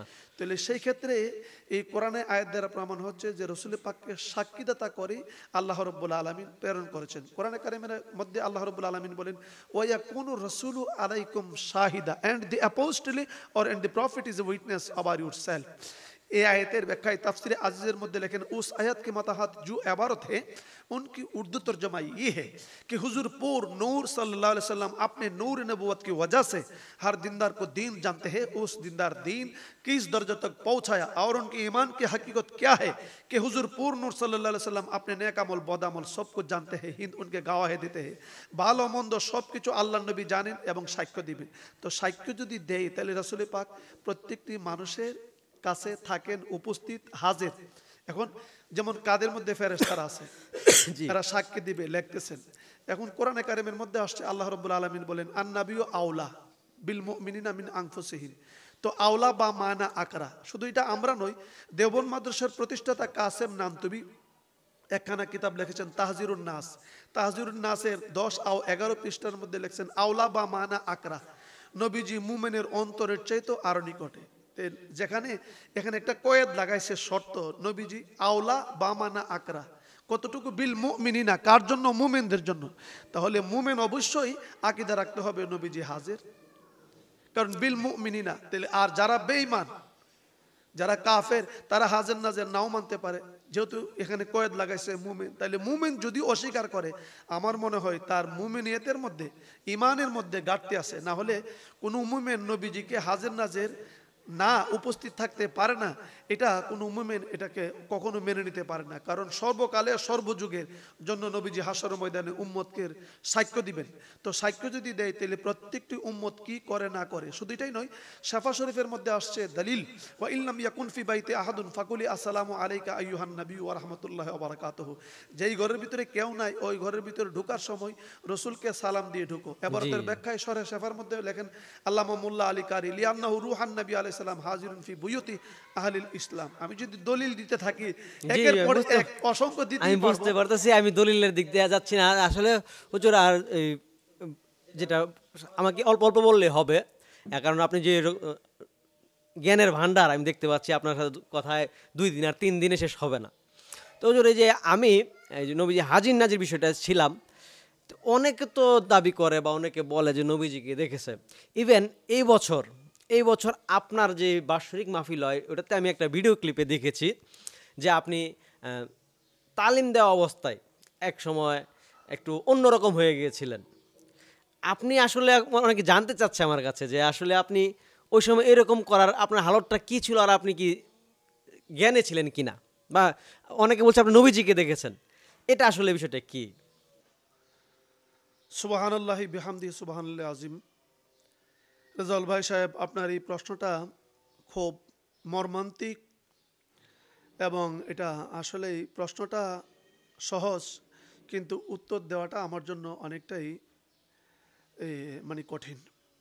তারপরে যেহেতু আপনি প্রশ্ন করেছেন, রাসূল পাকের জিয়ারত যারা খাঁটি পীর এবং খাঁটি আশেক রসুল, খাঁটি আল্লাহওয়ালা, নবীর প্রেম যাদের ভিতরে লালন করে এবং নবীজির প্রেমে যার সিনাটা ভরপুর, সে নবীজির সাথে জিয়ারত হয়, মোরাকাবা হালাতে হয়, স্বপ্নে যুগে হয়। এটা কোনো ফ্যাক্টর না আমি মনে করি। কারণ একটা লোক যদি পীর দাবি করে আর রাসূলের পাকের সাথে তার দেখা না হয়, এবার স্বপ্নে যুগেই হোক, মোরাকাবা হালাতে হোক, তাহলে আমি আমার দৃষ্টিতে তাকে পীর বলে মনে করব না, সে টাউট এবং বাটফার। আর রাসূলের পাককে পীর হওয়ার জন্য একটা শর্ত আছে, কমপক্ষে তার সুলতানুল আসকার জারি হওয়া এবং রাসূল পাকের জিয়ারত থাকা। শাইখ অলিউল্লাহ মুহাদ্দিসে দেহলভী রহমাতুল্লাহ আলাইহ এই শর্তটা আরোপ করেছেন। আর কমপক্ষে তরিকতের দিক দিয়ে রাসূল পাকের জিয়ারত থাকতে হবে। তো রাসূল পাকের জিয়ারত না থাকলে রাসূল পাকের এই পীর দাবি করাটা এটা তার জন্য হাস্যকর ছাড়া আর কোনো কিছু না, এবং গুমরাহি, মানুষকে নিজেও গুমরা, মানুষকেও গুমরা করবে। কিন্তু আপনি যে প্রশ্নটা করেছেন, আমাদের বাৎসরিক মাহফিলের এই বৎসর যে মাহফিলের মধ্যে যে হালতটা হয়েছিল, এটা আমি একটা মাহফিলের মধ্যে দেখেছি, আমার ভিডিওটাও বের হয়েছে। আমি কিছুটা বলতেছিলাম, অনেকে অনেক জায়গা থেকে আমাকে প্রশ্ন করেছেন, আমার মুরিদানরা বলেছেন যে বাজান অনেকে তো অনেকেই বিভিন্ন মন্তব্য করেছে, এই ব্যাপারে আপনি মুখ খুলে বলুন। আমি বললাম যে আসলে তো এটা মুখ খোলার বিষয় না, এটা কি বলবো। আমি যদি এটা রাসূল পাকের জিয়ারত হয়, তাও তো মানুষ কেউ কারোর কাছে বলে না যে আমি রাসূল পাককে দেখেছি। এটা তো আমার ব্যক্তিগত ইন্টারনাল ব্যাপার, আমি দেখে থাকতে পারি স্বপ্নের যুগে বা মুরাকাবা হালাতে। সেটা আমি আসলে আমি কি বলবো, আপনি এই প্রশ্নটা আমাকে আটকিয়ে ফেলেছেন। কারণ রাসূল পাকের জিয়ারত এই আদনা গোলাম, আমি কি বলবো, আল্লাহ আলাম, আল্লাহ সাক্ষী, আমার কাঁধে 2 ফেরেশতা আছে। আপনি আমাকে প্রশ্ন করেছেন, আপনি হ্যাঁ অনেক দূর থেকে এসেছেন আমাকে এই কথাগুলি জিজ্ঞেস করার জন্য। জনতা টিভিও আমাকে 2 দিন আগে ফোন করেছিলেন, তো আমি বলছি যে আমার এত সময় নেই আপনাদের সাথে আমার কথা বলার। আচ্ছা আচ্ছা। তো আপনার সাথে আমি বলেছি যে ইনশাল্লাহ আসেন। তো আমি আমার এই ক্ষুদ্র জ্ঞানে আমি বলছি, এটা হয়তো আমার এই কথাটা থাকবে আজীবন। আমি জি। অসংখ্যবার আমি আমার নবীজির সাথে আমার জিয়ারত হয়েছে, সুবহানাল্লাহ। অসংখ্যবার। আমার 2 কাঁধে 2 জন ফেরেশতা, আমার প্রতিটি কথার জন্য হাসরের ময়দানে আল্লাহর কাছে জবাবদিহিতা করতে হবে। এবং আমি স্বপ্নে যুগে রাসূল পাকের কদম মুবারকে আমি চুমাও দিয়েছি। শুধু তাই নয়, আরও বিভিন্ন স্বপ্নের মধ্যে রাসূল পাক সাল্লাল্লাহু আলাইহি ওয়াসাল্লাম আমাকে সিনার মধ্যে টান দা ধরে আমাকে বিদ্যাও পর্যন্ত দিয়েছেন। সেটা সুবহানাল্লাহ। অসংখ্য। আমি আগেই বলছি যে এই কথাটা বলে আমাকে আমাকে করবেন না, আমি আসলে অন্যরকম হয়ে যাই, আমি সহ্য করতে পারি না। আসলে এইগুলা বলার বিষয় না, এটা আসলে যদিও প্রশ্ন করতে এসেছেন। কিন্তু ওই দিনের যে বিষয়টা ছিল, এটা জিয়ারত ছিল না। আমি যখন হুব্বে রসুলের জগতে ছিলাম, আমি মানুষকে তালিম যখন দিচ্ছিলাম, তালিমের ভিতরে বিভিন্ন মানুষ বিভিন্ন হালত হয়েছে। তো এর মধ্যে আমার যে হঠাৎ এটা আমি আমি আসলে বিষয়টা ভাষায় প্রকাশ করতে পারবো না, এমন একটা নূরের প্রজ্বলিতে গিয়ে আমি এমন এক দৃশ্যে ডুব দিয়েছিলাম, যেটা আমি পরবর্তীতে আমি কি বলেছি এটা আসলে তৎক্ষণিক সময় আমি বলতে পারি না। শুধু এতটুকু আমি জানি, ইয়া রাসূলুল্লাহ বলে প্রথম আমি চিৎকার দিয়েছিলাম। পরবর্তীতে আমি কিছুটা ফিরে আসার পরে, স্বস্তি আসার পরে আমি ইয়া রাসূলুল্লাহ বলতেছিলাম এটাই। কিন্তু আমি এমন একটি নূরের ঝলকের মধ্যে ডুব দিয়ে আমার সামনে এমন একটা দৃশ্য এসে উপস্থিত হয়েছিল, যেটা আমি শুধু দেখেছি কিন্তু বর্ণনা দেওয়ার মতো নয়, এবং এটা বর্ণনা দেওয়াটা শরীয়তে এটা আসলে গ্রহণযোগ্য নয়। তারপর আপনি বলেছেন বিদে আমি একটু আঁচ করে দিলাম আর কি। আচ্ছা, নবীজি তো যেমন আপনি বললেন যে আপনি দেখেছেন, এমন আরো অনেক পীর বুজুর্গ মানুষ দেখে থাকে, তো আসলে এটা বলতে চায় না কেন, এটার বিষয়টা কি? হ্যাঁ, এখানে সুন্দর একটা কথা বলেছেন। রাসূল পাকের জিয়ারত যদি হয়, আমি এটা আমার অভিজ্ঞতা দ্বারা বলছি, আমি অন্য কারো দ্বারা বলছি না। বললে কতগুলি সিক্রেট বিষয় আছে। যেমন কোন শাইখ বলেছেন যে এলমে তরিকতের বা এমন কিছু এই স্বপ্ন হয় যে স্বপ্নগুলোর মাধ্যমে এলহাম, আউলিয়া কেরামের কাছে স্বপ্নের মাধ্যমে এলহাম হয়। এহলাম মানে খবর। অলহাম মানে খবর, কতগুলি খবর হয়। তো এই স্বপ্নগুলি যদি বলে দেয় সাধারণ মানুষের কাছে, কেউ বিশ্বাস করে, কেউ বিশ্বাস করে না। আবার সবাই তো একই স্তরের লোক না, জি। বিভিন্ন জন বিভিন্ন স্তরের লোক। এই কারণে তার এই স্বপ্নটাকে যখন গ্রহণযোগ্যতা হয় না বা অবিশ্বাসযোগ্য হয়, তখন এই বলার কারণে স্বপ্নটার উপর একটা প্রভাব পড়ে, বা স্বপ্নের যে বরকত এবং রহমত, এ দ্বারা যেই ফায়দাটা, যেই এলেমটা অর্জন হবে এই স্বপ্নের মাধ্যমে, এই এলেমটার উপর এটা ভাড়া পড়ে যায়, এটা কাটা পড়ে যায়। এই কারণে কতগুলি স্বপ্ন আছে যেগুলা এই তরিকতের জগতে বলা নিষিদ্ধ, বললে এটার বরকত রহমতটা নষ্ট হয়ে যায়। এটার কারণটা হচ্ছে অনেকের কাছে তো অনেক বিশ্বাসযোগ্য নয়, এটাই একমাত্র কারণ। আচ্ছা হুজুর, তা এই বিষয়ে যেহেতু কথা বলা তেমন একটা শোভনীয় নয়, তো আমি এই বিষয়টা আর বাড়াচ্ছি না। তো হুজুর, আরেকটা বিষয় হচ্ছে যে আমরা দেখি যে আপনার পিরালি যারা করেন বা সুন্নি তরিকার যারা আপনার দাবি করেন সুন্নি, তারা বেশিরভাগ সময় নবীজির নাম শুনে এবার চোখে মুখে চুমু খায়, কিন্তু নিয়ম তো হচ্ছে যে নবীজির নাম শোনার পরে দুরূদ পড়া। আসলে চুমু খাওয়া আর দুরূদ পড়ার মধ্যে পার্থক্য কি, আর কেন বা চুমু খান? রাসূল পাক সাল্লাল্লাহু আলাইহি সাল্লামের উপরে সুন্দর একটা কথা বলেছেন যে নবীজির উপরে কেন এই নাম শোনার পরে দুরূদ পড়া, আমরা জানি এটা ওয়াজিব। জি। যদিও আহলে হাদিসরা বলে যে দুরূদ পড়ার পরে, নবীজির নাম শোনার পরে দুরূদ পড়ার দরকার নাই। ওরা তো হইলো জালেম, জালেম এবং জাহেল, জাহেলে মুরাক্কাব এবং শক্ত বড় জালেম।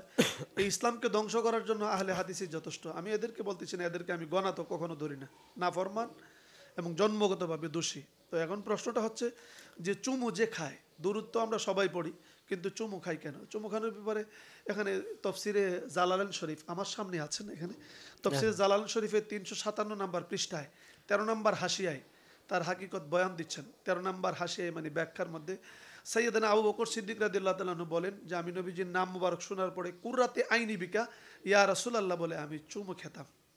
আচ্ছা, একই কিতাবের একই পৃষ্ঠার দ্বিতীয় প্রমাণ হচ্ছে কেউ যদি এই আমলটা করে, নিয়মিতভাবে যদি কেউ আমলটা করে, তাইলে ওই ব্যক্তি যতদিন তার চোখে কোনো রোগ সৃষ্টি হবে না।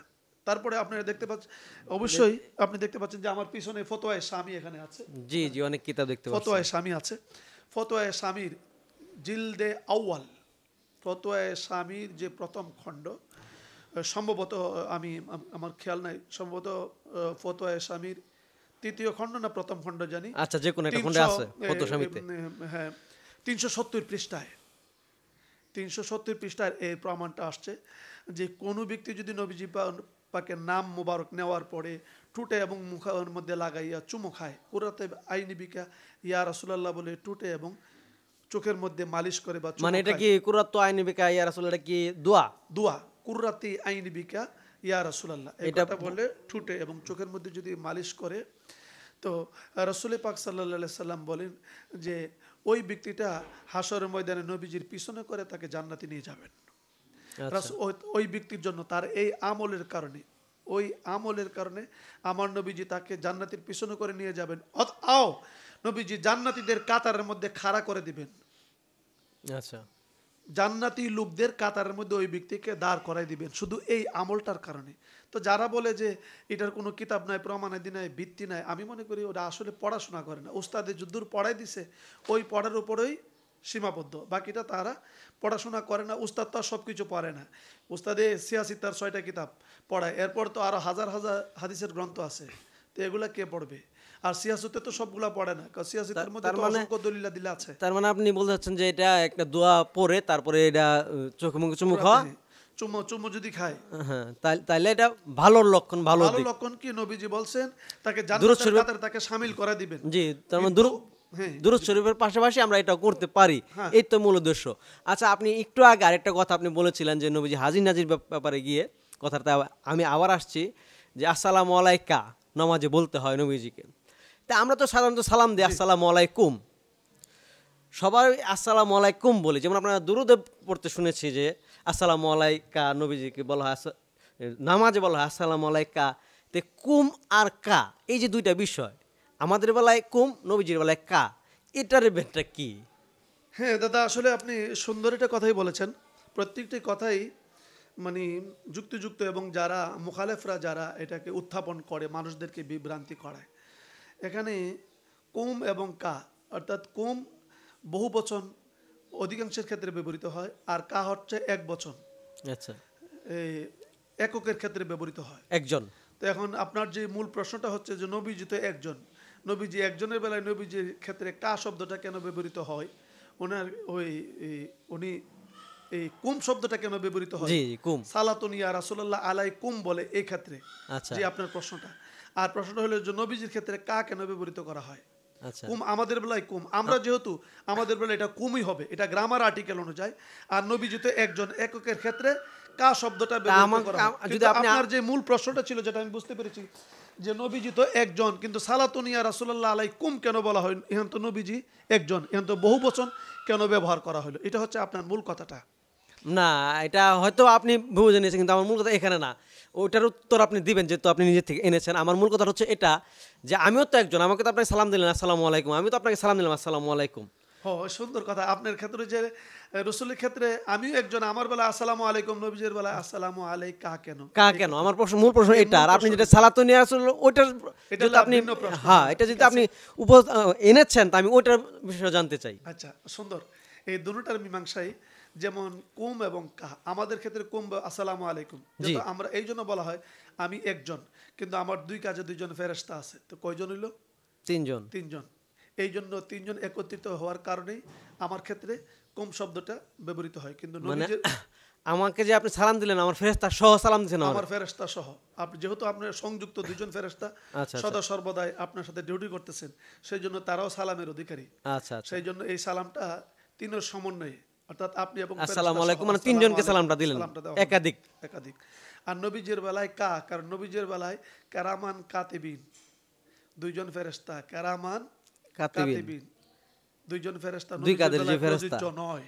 কারণ নবীজির এক নম্বর শর্ত হইল নবীজির গুনাহ লিখবে কেন? কারণ নবীজি তো কোনো গুনাই নাই। নবী হওয়ার জন্য শর্ত হইল মাসুম হওয়া। তাইলে সেখানে গুনার ফেরেশতারও গুনার লেখার দরকার নাই, আর নবীজির সওয়াবের হিসাব আল্লাহর কাছে দেওয়ার কোনো প্রয়োজন নাই। কারণ স্বয়ং আল্লাহ পরিচালক হচ্ছে নবীজির, যিনি যার বন্ধু হাবিবুল্লাহ বলে সম্বোধন করেছেন। সেখানে নবীজির কান্দে দুই কাজন ফেরেশতা লেখন্যা নাই, সেই জন্য নবীজির ক্ষেত্রে শুধু একক সালামটাই ব্যবহৃত হয়। আর যেটা হচ্ছে যে অনেকে বলে থাকে যে আমরা সালামের মধ্যে যখন বলি আসসালাতু আসসালাম, সালাতুন ইয়া রাসূলুল্লাহ আলাইকুম, এখানে কেন নবীজির বেলায় কুম শব্দটা ব্যবহার? জি, এটা আপনি নিজে থেকে বলছিলেন, যেটা বুঝেছিলেন যে সালাতুন ইয়া রাসূলুল্লাহ আলাইকুম, নবী তো এক, আমরা তো এক, আলাই কায়নে বলবো কুম। এই জন্য বলা হয়, যেমন কোন আল্লাহর ক্ষেত্রে আল্লাহ তো এক, আল্লাহর ক্ষেত্রে জমার সিগা ব্যবহার করা হয়েছে, মানে বহু বচনের শব্দ, বহু বচনের সিগা ব্যবহার করা হয়েছে। যেমন আল্লাহ বলেন ওয়ামা আরসাল না কা ইল্লা রাহমাতাল লিল আলামিন। ওয়ামা আরসাল না শব্দটা হলো আমা আরসাল তু, আমি প্রেরণ করেছি। কিন্তু আমা আরসাল না যদি তার লঘবি অর্থ উঠানো হয় তাহলে অর্থ হবে যে আমরা প্রেরণ করেছি। তো আল্লাহ তো একজন, আল্লাহ বহুজন কেমনে হয়? আমরা প্রেরণ করেছি। এই রকম অসংখ্য আয়াত আছে আল্লাহ বহুবচন ব্যবহার, আল্লাহর ক্ষেত্রে বহুবচন শব্দটি আল্লাহ ব্যবহার করেছেন। এই জন্য যে আল্লাহ শানে আজমত মহান হওয়ার কারণে, আল্লাহ এক হওয়ার কারণেও আল্লাহর শানে বহুবচন শব্দ ব্যবহার করা জায়েজ। ঠিক নবীজিও শানে আজমতের বেলায় মহান শানের অধিকারী, যেহেতু আল্লাহ বলেন ওয়ারাফান আলাকা জিকরাক, আমি আপনার মান মর্যাদাকে সমুন্নত করেছি, হাই ক্লাসে তুলে ধরেছি। তো আল্লাহর পরে যেহেতু নবীজির স্থান, নবীজিও শানের দিকটা মহান, সেই ক্ষেত্রে গ্রামার আর্টিকেল অনুযায়ী নবীজির শানেও বহুবচন শব্দ ব্যবহার করা যায়। এই জন্যই সালাতুন ওয়া রাসূলুল্লাহ আলাইকুম বলা হয়। তার মানে আমরা বুঝতে পারলাম মূলত নবী, আমরা আমাদের সাথে সালাম দেন যে আমাদের সাথে তিনজন থাকে ফেরেশতা সহ, এই জন্য আসসালামু আলাইকুম। নবীজির কাঁধে ফেরেশতা নাই, রাসূল সাল্লাল্লাহু আলাইহি ওয়াসাল্লামের কাঁধে ফেরেশতা ছিল না, এই জন্য তাকে আসসালামু আলাইকা বলা হয়। আমার মূল প্রশ্নের উত্তরটা আমি মোটামুটি পেয়েছি। আচ্ছা হুজুর, এই যে আমরা এই প্রায় সময় দেখি যে গাজওয়াতুল হিন্দ ব্যাপারে অনেক কথা হয়, ফেসবুকে লেখালেখি হয়, মানুষ ওয়াজে কথা বলে। এই গাজওয়াতুল হিন্দ কি আমাদের প্রতিবেশী রাষ্ট্র ভারতের সাথে যুদ্ধ, বা আমাদের ভারতকে নিয়ে এইসব কিছু বলা হয়? গাজওয়াতুল হিন্দের ব্যাপারে একটু যদি বিস্তারিত আলোচনা করে জানাতেন। হ্যাঁ, গাজওয়াই হিন্দ, গাজওয়া মানে অভিযান, আচ্ছা, হিন্দ মানে হিন্দুস্তান, হিন্দুস্তানে অভিযান। জি। কেউ কেউ বলেছেন যে হিন্দুস্তানের অভিযানটা হয়ে গেছে, কেউ কেউ এ মত পোষণ করেছেন। বিশেষ করে আহলে শয়তান, যেটি আহলে হাদিস, এরা বলেছেন গাজওয়ায়ে হিন্দ হয়ে গেছে, যেটা এই সম্রাট ঘুরি সম্রাট ঘুরি এবং এই মোহাম্মদ বিন কাসেম ভারতবর্ষের আক্রমণ করেছেন, এটা হয়ে গেছে। কিন্তু মূলত তাদের এই কথাটি সঠিক নয়।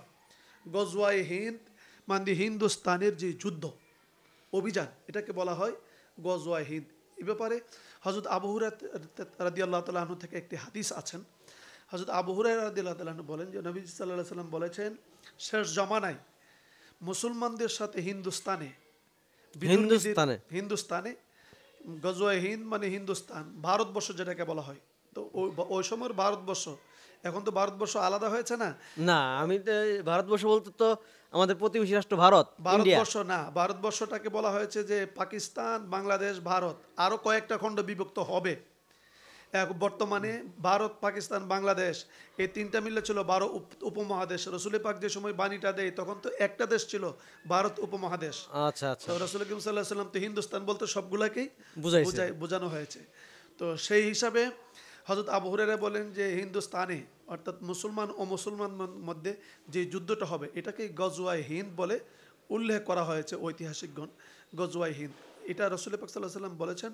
হযরত আবু হুরায়রা বলেন যে রসুল বলেছেন ওই যুদ্ধে অনেক পরিশ্রম, লাঞ্ছিত, অপমানিত হওয়ার পরে মুসলমানেরা বিজয় অর্জন করবে এবং আল্লাহ রাব্বুল আলামিন তাদেরকে বড় একটা পুরস্কারে পুরস্কৃত করবেন। এই যুদ্ধে মুসলমানরা বিজয় অর্জন করে অনেক দিন, দীর্ঘদিন পর্যন্ত যুদ্ধটা হবে এবং অনেক ত্যাগ ত্যাগ স্বীকার করার পরে, লাঞ্ছিত অপমানিত হওয়ার পরে মুসলমানরা এই যুদ্ধে বিজয় অর্জন করবেন এবং হিন্দুস্তানের যে শাসক তাদেরকে টেনে খিচড়ে ইমাম মেহেদী আলাইহিস সালামের কাছে নেওয়া হবে।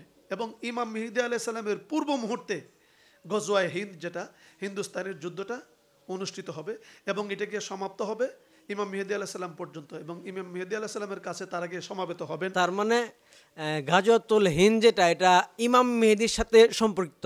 হ্যাঁ, ইমাম মেহেদী আলাইহিস সালাম সম্পর্কিত, মানে ইমাম মেহেদী আলাইহিস সালাম আসার আগে এটা শুরু হবে এবং এটা সমাপ্তির দিক দিয়ে গিয়ে এরা মানে বিজয় অর্জন করে। তারা তো ইমাম মেহেদী আলাইহিস সালাম অনেক দেরি আছে, এটা কবে হয় কোনো ঠিক ঠিক নাই। না, কখন যে হয় অনেকে তো মানে হাদিস আসছে আল আয়াতু বাদাল মিয়াতাইনে আই বাদাল মিয়াতাইনে আই বাদাল আলফাইনে ওয়া হুয়া ওয়াক্তিল জুহরে মাহদিউন। ইমাম মেহেদী আলাইহিস সালামের আগমনের ব্যাপারে রাসূল পাক ইঙ্গিত করেছেন 200 বছর। আল্লামা মোল্লা আলী কারি রহমাতুল্লাহ আলাইহি এই ইবারতের ব্যাখ্যা লিখেছেন বাদাল মিয়াতাইনে আই বাদাল আলফাইনে ওয়া হুয়া ওয়াক্তিল জুহরে মাহদিউন, যেটা রাসূল পাক 200 বছর বলেছিলেন, এটা 2000 বছরের দিকে ইঙ্গিত করেছিলেন। সেই হিসাবে আমরা ধরে নিতে পারি যে আস্তে আস্তে সময় ঘনিয়ে আসছে। তা অনেকে তো মনে করে, যেমন আমাদের ক্রিকেট খেলা হলেও ভারত ইন্ডিয়া যদি ক্রিকেট খেলা হয়, এটাকেও মানে গাজওয়াতুল হিন্দের সাথে তুলনা করে। না, এটা আপনি যেটা বলেছেন, অনেকে বলে যে ক্রিকেটের খেলার মধ্যে যে জয় পরাজয়, এটা সম্পূর্ণটাই ভুল। কারণ গজওয়াতুল হিন্দের মধ্যে আবার কেউ কেউ বলেছেন এটা অন্য কোনো অস্ত্র থাকবে না। যেই অত্যাধুনিক অস্ত্র আছে, অ্যাটম বোম, পারমাণবিক, এগুলো অফ হয়ে যাবে, তখন তলোয়ারের যুদ্ধ চলবে। এগুলা আপনি আল্লাহর তরফ থেকে এগুলা অফ হয়ে যাবে। যত অত্যাধুনিক অস্ত্র সব শুধু তলোয়ারে চলবে, তলোয়ারের যুদ্ধ চলবে, আবার আসবে। এটা তো বর্তমানে যেই অস্ত্র, আমাদের যেই অত্যাধুনিক প্রযুক্তি, পারমাণবিক শক্তি, এগুলো সব বাতিল হয়ে যাবে, সব বন্ধ হয়ে যাবে। বুঝলাম যে পারমাণবিক বিষয়গুলো শেষ হয়ে যাবে, কিন্তু অস্ত্র যেগুলো বানায় এগুলো তো বানানো শিখে গেছে, তো তখন শুধু তলোয়ারে যুদ্ধ করবে কেন? এটা তো খোদাই কারিশমা, অর্থাৎ যত অ্যাটম বোম আছে, যত বোমা আছে, ফুস করে টানলে যে টুস করে মরে যায়, এগুলি আল্লাহর তরফ থেকে আপনি অচল হয়ে যাবে। এগুলি আর চালানো হবে না, মানে চালানোর মতন যে চাললে যে চলবে, অর্থাৎ সব প্রযুক্তি বন্ধ হয়ে যাবে, কোনো প্রযুক্তি থাকবে না। তাহলে আমরা বলতে পারি এটা যে গাজওয়াতুল হিন্দ এখনো হয়নি, এটা ইমাম মাহদী আলাইহিস সালামের এসে শেষ করবে। অধিকাংশের মশহুর মত এটাই, গাজওয়াতুল হিন্দ হয় নাই এবং সেটা আছে, এবং মুসলমানরা অনেক লাঞ্ছিত অপমানিত হওয়ার পরে তারা বিজয় অর্জন করবে এবং শেষ পর্যন্ত তারা বিজয় অর্জন করে ইমাম মেহেদী আলাইহিস সালামের নিকটবর্তী হবেন এবং ওই হিন্দুস্তানের শাসককে টানে খেঁচিয়ে ধরে নিয়ে তার পায়ের কাছে ফালাইবেন, ইমাম মেহেদীর কাছে। আচ্ছা আচ্ছা, বুঝতে পারলাম হুজুর। আচ্ছা, যে হুজুর এই ইয়েতে আমরা আরেকটা অলির নাম শুনে থাকি, কেউ বলে অলি, কেউ বলে কাফের। তিনি খুব আলোচিত সমালোচিত মনসুর হাল্লাজ। মনসুর হাল্লাজ কি আসলে অলি না কাফের? এই বিষয়ে যদি একটু আমাকে বিস্তারিত জানাতেন আমার দর্শকদেরকে সহ। আলহামদুলিল্লাহ, আপনি যে প্রশ্নটা করেছেন এটা সুন্দর একটা ইম্পর্টেন্ট প্রশ্ন। অনেকেই জানার আগ্রহ থাকে যে মনসুর হাল্লাজকে কেউ কেউ কুফর করেছেন বা কুফরি বলে বা কাফের বলে সম্বোধন করেছেন, মুরতাদ বলে সম্বোধন করেছেন, আবার কেউ কেউ বলেছেন উনি একজন মহান দরজার অলি। কিন্তু আসলে অধিকাংশের মতে বলতে দু একজন যাদেরকে গণায় ধরা যায় না, এরা হয়তো বলেছেন যে উনি মুরতাদ। কিন্তু আসলে যেই বিষয়টা, মনসুর হাল্লাজ উনি একজন উচ্চ পর্যায়ের অলি ছিলেন, উচ্চ দফতরের অলি ছিলেন। যে সম্পদ অর্জন করলে অলিদের কামালিয়াত প্রকাশিত হয়, আচ্ছা, যেই সম্পদ অর্জন করলে অলিদের কামালিয়াত প্রকাশ হয় এবং কামালিয়াত প্রকাশ হইলে এটাকে কেরামত বলে। ওনার দ্বারা অনেক কেরামতি ঘটেছেন, যেমন উনি ওনার ভক্তদেরকে নিয়ে 4-5 লোক নিয়ে হাঁটতেছিলেন, তো অনেক দিন পর্যন্ত খাবার খায় নাই। পরে আরজ করলেন যে হুজুর, আমাদের তো পেটের খিদা আর বাচ্ছি না, আপনারা না খিদা পান না, আমাদের তো খিদে আমরা চলতে পারতেছি না, তো কি খেতে চাও? যে আমরা চাইছিলাম যে আমরা রুটি এবং যদি খাসির মাথা হইতো, বকরির মাথা এবং রুটি যদি হইতো, তাহলে উনি বললেন যে ঠিক আছে, তোমরা দাঁড়াও, আমি দিচ্ছি। উনি ঠুস করে পিছনে হাত দিলেন, হাত দেওয়ার পর 2টা করে রুটি, একটা করে জ্বলন্ত পাকানো খাসির মাথা, প্রত্যেকের একটা করে জ্বলন্ত খাসির মাথা এবং 2টা করে রুটি সবাইকে দিলেন, তৃপ্তি সহকারে খাইলেন। তাহলে এখানে কত বড় একটা আশ্চর্য কারামতি, আশ্চর্য ব্যাপার, কল্পনীয়। এবং আরেক জায়গায় গিয়ে বললেন যে আমাদের তো সহ্য হচ্ছে না, আমাদের কিছু খাবার। তখন বললেন যে কি খেতে চাও? আমরা যদি এখন তাজা খেজুর খেতাম। উনি বললেন আমাকে ধরে ঝাঁকি দাও। ওনাকে ধরে ঝাঁকি যখন দিতে শুরু করলেন, তখন বললেন যে চতুর্দিক দিয়ে ওনার শরীর থেকে পাকা খেজুর টপ টপ করে পড়তে শুরু করলেন। এখন সকলেই 400-500 লোক খাইলেন জ্বলন্ত। এরকম অসংখ্য মানে উনি নিজে খেজুর গাছ রূপান্তরিত হয়ে গেছিল। রূপান্তরিত হয়ে গেছে এরকম জ্বলন্ত কেরামত। ওই কেরামতগুলি উনি ওনার কিছু কিছু কাজগুলি ছিল, ওনার অনেকগুলি কাজ ছিল যেগুলো শরীয়তে এটাকে বাধা সৃষ্টি করত, অর্থাৎ শরীয়তে যেটাকে সাপোর্ট করতো না। কতগুলি কার্য ছিল যে দুনিয়ার যেটা সাপোর্ট করতো না, সাধারণ মানুষের জন্য এটাকে খারাপ দেখাইতো। এই জন্য ওনাকে অনেক মুরতাদ বলে শরীয়তের আলেমরা, যারা শুধু শরীয়তের এলেম পর্যন্ত সীমাবদ্ধ, তারাই একমাত্র ওনাকে মুরতাদ বলে ফতোয়া দিয়েছে এবং শরীয়তের আইন ওনার উপর অর্পিত করেছে এবং ওনার হাত কেটেছে, পা কেটেছে, সুলভে পর্যন্ত ছড়িয়েছে, ওনাকে মুরতাদ বলে সম্বোধন করেছেন। কিন্তু যারা মুহাক্কিক, যারা ওই জগতের লোক, যেমন জুনাইদ বুগদাদি, আবদুল্লাহ খাফি শিবলি রহমতুল্লাহ আলাই, আবু কাসেম নহরাবাদী, ইবনে আতা এবং জুনাইদ বুগদাদি সহ অসংখ্য সুফিবাদগণ এবং বড় বড় মুহাক্কিক আল্লাহর ওলিরা ওনাকে বলেছেন যে উনি এমন এক জগতের ওলি যেটাকে সাধারণ মানুষ মাপার মতন যন্ত্র নাই, সাধারণ মানুষ মাপার মতন ইঞ্জিন নাই, মেশিন নাই। উনি এমন তত্ত্ববিদের মধ্যে গিয়ে পৌঁছে গেছেন, অর্থাৎ আল্লাহকে সাধনা করার পরে ওনার এমন এক জগতে চলে গেছেন। যেমন এটাকে বলা হয়, তিনি যেই জগতের ওলিটা ছিলেন এটাকে বলা হয় ইত্তেহাদি মতাবলম্বী। এখন যদি প্রশ্ন করা হয়, মতালম্বী, এখানে তো ইত্তেহাদি আমি বুঝতে পারছি যে ইত্তেহাদি আরবি তাওয়াজ্জু যেটা বলেন। আচ্ছা আচ্ছা, তাওয়াজ্জু একটা হচ্ছে ইত্তেহাদি তাওয়াজ্জু, সরাসরি আল্লাহর ওলির সিনার থেকে ঠপ করে মারলে সবকিছু পরিবর্তন হয়ে যায়। আর ইত্তেহাদি মতালব্বী এটাকে বলা হয় যে সৃষ্টি এবং স্রষ্টার মধ্যে কোনো দূরত্ব থাকে না, এটাকে বলা হয় ইত্তেহাদি মতাবলম্বী। ওনার যে মতরা, সৃষ্টি এবং স্রষ্টার মধ্যে কোনো দূরত্ব নাই, যেই পর্যায়ে গিয়ে উনি নিজেকে বলেছেন আনাল হক। জি আমি এখানে যাচ্ছিলাম, উনি আনাল হক মানে যে কথাটা বলতেছিলেন যে উনি তো এই আনাল হক নিজে খোদা দাবি করতো। এটা কি করে হয়? এটা কি করে, আমার প্রশ্নটা এটাই মূলত।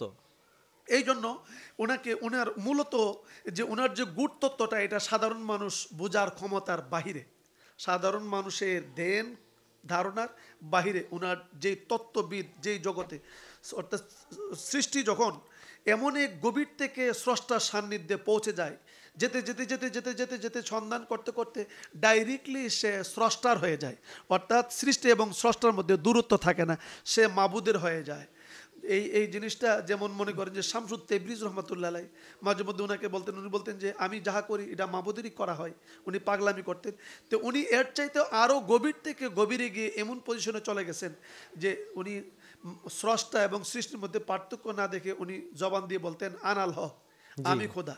এখন কেউ যদি এই কথাটার উপরে এলজাম উঠিয়েছেন, তহমক তুলেছেন যে উনি নিজে খোদা দাবি করে, সেই জন্য ওনার উপর ফতোয়া অর্পিত হয়েছে, ওনাকে হাত কেটে দেওয়া হয়েছে, বন্ধ করতে পারে নাই, পা কেটে দেওয়া হয়েছে, চক্ষু উপকরিয়ে দেওয়া হয়েছে, সুলভে পর্যন্ত ছড়িয়ে দেওয়া হয়েছে, জেলখানায় দেওয়া হয়েছে, পানিতে ফেলানো হয়েছে, অনেক কিছু শাস্তি হিসাবে, কিন্তু কিছুতেই বন্ধ করতে পারে নাই।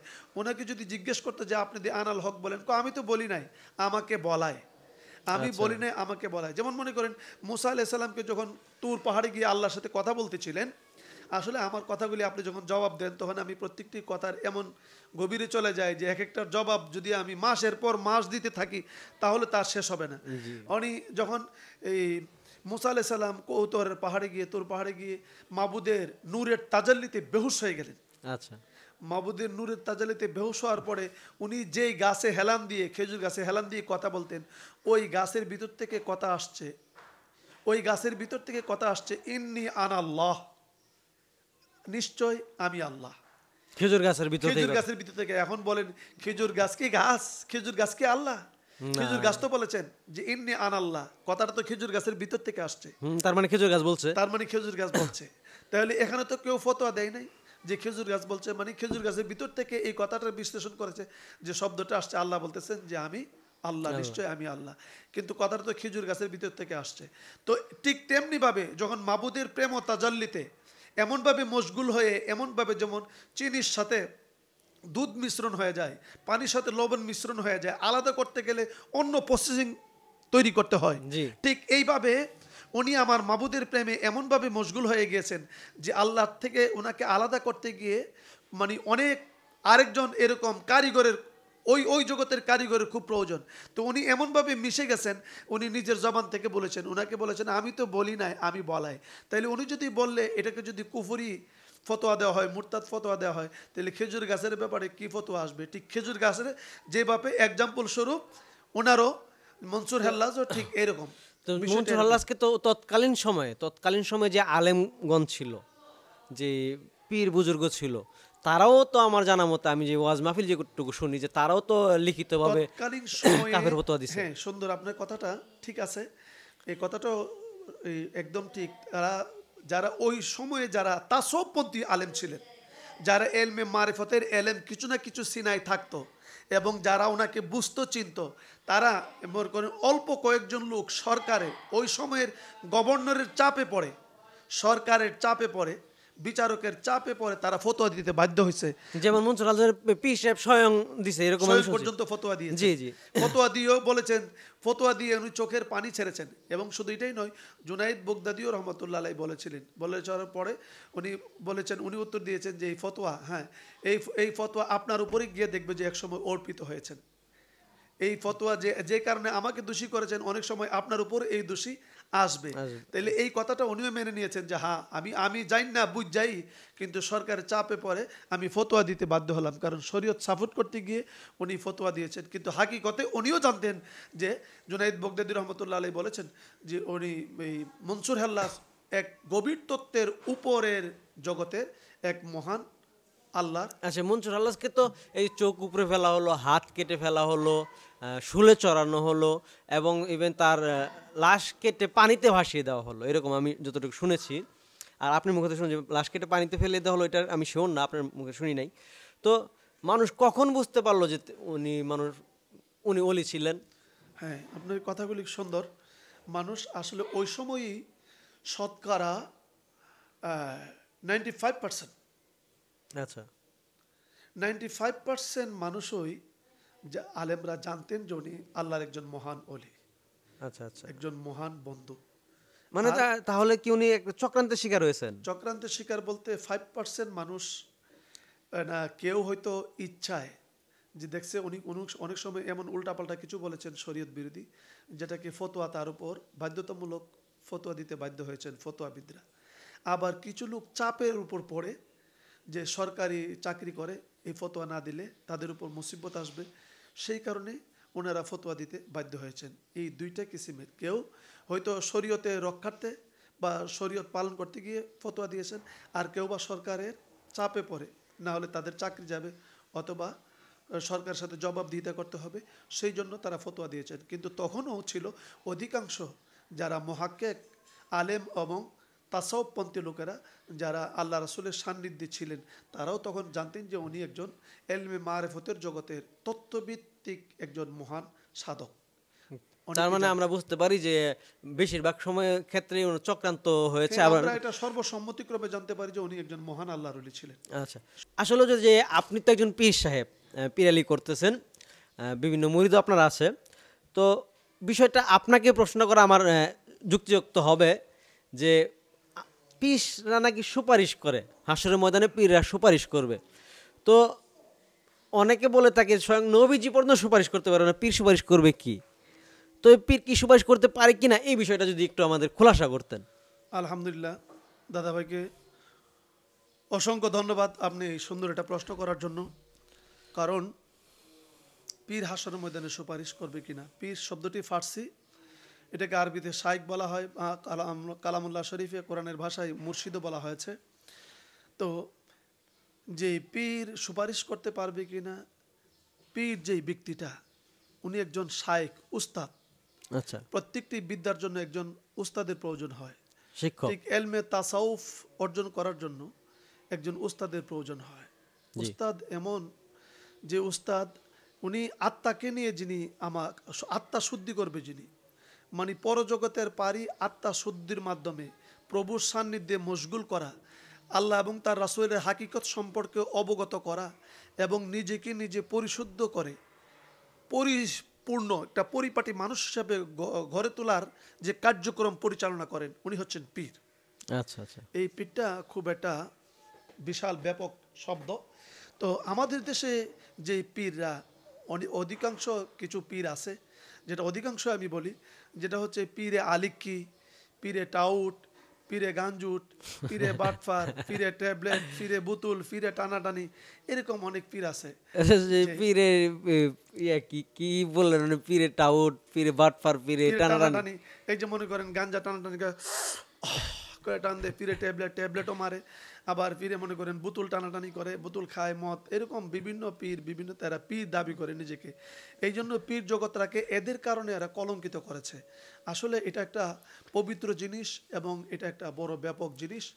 আল্লাহ এবং রাসূলের পরে, অর্থাৎ আল্লাহ এবং তার রাসূল, আল্লাহ রাব্বুল আলামিনের হাকিকত, রাসূলের পাকের হাকিকত আমরা পেয়েছি আল্লাহর মশগুল, আল্লাহর প্রিয় বান্দাদের কাছ থেকে। আমরা এভাবে ক্রমান্বয়ভাবে একের পর এক এই জগৎটা যতদিন পর্যন্ত থাকবে ততদিন পর্যন্ত আল্লাহ জগৎটাকে রাখবে, যতদিন পর্যন্ত থাকবে না ততদিন পর্যন্ত আল্লাহ জগৎকেও রাখবে না। কিন্তু এই নামের উপর অনেক টাউটারি বাটফারি চলছে বিদায় অনেক মানুষ এটাকে নিয়ে অনেক প্রশ্ন তোলে। কিন্তু প্রত্যেকটি মানুষের একজন পীরের প্রয়োজন, একজন উস্তাদের প্রয়োজন, তার আত্মাশুদ্ধির জন্য, নিজেকে পরিপাটি করার জন্য, নিজেকে পরিশুদ্ধ করার জন্য একজন পীরের প্রয়োজন। কিন্তু আমাদের দেশে এটাকে অনেকে ব্যবসা হিসাবে পরিণত করে নিয়েছেন, এটাকে নিজের বাঁচার পুঁজি হিসাবে পরিণত করেছেন। নাই ব্যবসা, নাই অন্য কোনো কাজ, নাই ওয়াজ নসিহত, কিছু জানে না, মানে না, হুমবার করে মাঝে মধ্যে ডাক মারে আর ইয়োলি হক মানে বিভিন্ন ধরনের বিভিন্ন শব্দ, যেভাবে শব্দ উচ্চারণ করলে তার ভক্তদেরকে ধরে রাখতে পারে, আকৃষ্ট করা যাবে। আর এটা আছে এই যে এটা পীরে দালাল, দালাল ফিট করে করে মুরিদ করা, এটার করে ফিরে দালাল। জায়গা জায়গায় তার টার্গেটটা হ্যাঁ বড় বড় লোকটি কই আছে, কয়েকটা লোকের দিয়ে আগে হেরে গিয়ে বস করে, যেভাবে দরবারে আনায় হেরে বস করে মুরিদ করতে হলে মনে করে যে লাখ লাখ টাকা তার কাছ থেকে দোয়ানো যাবে। এটা কিছু কিছু লোকের। এবং কিন্তু হাকিকতে পীর যারা অরিজিনাল, যে কথাটা আপনার সুপারিশ করতে পারবে কিনা, জি। হাকিকতে আল্লাহর অলি যারা, বন্ধু যারা, পীর যারা, তারা 100% হাসরের ময়দানে তারা সুপারিশ করবেন। সুপারিশের সুগ্রার মালিক অলি আল্লাহরা, পীর মাশায়েখগণ তথা অলি আল্লাহরা। আর সুপারিশে কুবরার মালিক আমার নবীজি, শাফাআতি লি আহলিল কাবাইরি মিন উম্মতি, বড় বড় গুনাহগারদের জন্য আমার নবীজি সুপারিশ করবেন। অর্থাৎ যেমন আমাদের দেশে বড় বড় ডাকাইতের জন্য বড় বড় মন্ত্রী টেলিফোনের প্রয়োজন হয়, জি। আল্লাহ তাসুর ফাতিসুরের জন্য চেয়ারম্যান মেম্বারই যথেষ্ট। ঠিক এইরকম বড় বড় বড় বড় যেই পাপীরা আছে তাদের জন্য আমার নবীজি শাফাআতি লি আহলিল কাবাইরি মিন উম্মতি। আর ছোট ছোট গুনাহগারদের জন্য আউলিয়া কেরামগণ সুপারিশ করবেন। যেমন আমি দেখেছি হাদিস শরীফে কাবা শরীফও সুপারিশ করবে। কাবা যারা শরীফ, কাবা শরীফ যারা তাওয়াফ করেছেন, কাবা শরীফ কাবা শরীফ তো একটা ঘর, কাবা ঘর, শরীফ। কাবা শরীফ ঘর, এবং তার প্রাণও আছে, ডাক দিলে সে জবাব দেয়। আচ্ছা। কাবা শরীফ তার প্রাণও আছে, প্রত্যেক মাবুদের দরবারে প্রত্যেকটি জিনিসেরই প্রাণ আছে, মাবুদ যখন ডাক দিবে জবাব দিবে। হ্যাঁ, তো কাবা শরীফ হাসরের ময়দানে সুপারিশ করবে। আজকে রমজান মাস, রমজান মাসও প্রতিটি রোজা আপনার জন্য সুপারিশ করবে। আলহামদুলিল্লাহ। কোরআন শরীফ যারা তেলাওয়াত করছে, কোরআন শরীফও সুপারিশ করবে। আল্লাহর অলিরা প্রত্যেকে যার যার কামাই অনুযায়ী, ক্যাপাসিটি যার যতটুকু আছে সেই সম্বল দ্বারা সুপারিশ করবে। যেমন বুখারী শরীফ আমার সামনে দেখতে পাচ্ছেন, এখানে সহিহ আল বুখারী জিলদে আউয়াল জিলদে দুয়াম প্রথম খণ্ড দ্বিতীয় খণ্ড আছে। এই বুখারী শরীফের শেষ পর্যায়ে কিতাবুত তাওহীদ, কিতাবুত তাওহীদের মধ্যে শাফাত একটা বাব আছে। ওই বাবের মধ্যে এই এই বিষয়টা সম্পর্কে আছে। হাসরের ময়দানে আল্লাহ রাব্বুল আলামিন তার প্রিয় বান্দাদেরকে বলবেন, জান্নাতীদেরকে, যারা আল্লাহর একদম পিওর বান্দারা, যে তোমরা তো সকলেই তো যাদেরকে জান্নাতে ডিক্লার হয়ে গেল, জান্নাতে চলে গেল, তো তোমরা যাচ্ছ না কেন, তোমরা চলে যাও। তারা একদল লোক দাঁড়িয়ে থাকবেন, তারা জান্নাতে যাবেন না। আল্লাহর ডিক্লার পাওয়ার পরও তারা মাবুদের কাছ থেকে ডিক্লারেশন পেয়েছেন, তারপরও তারা যাবেন না। তো আল্লাহ বলবেন, তোমরা জান্নাতি, তোমরা জান্নাতে যাচ্ছ না কেন?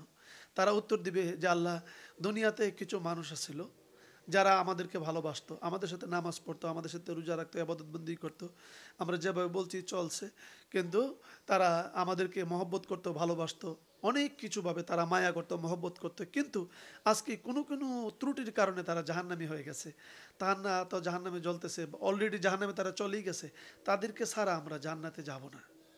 আচ্ছা। তো আল্লাহ বলবেন যাবে না, বলে যা না, যাবে না, বলে না, কি করবে? বলে তাদেরকে নিয়ে যাব। আল্লাহ বলবেন তোমরা কি তাদেরকে চিনবা?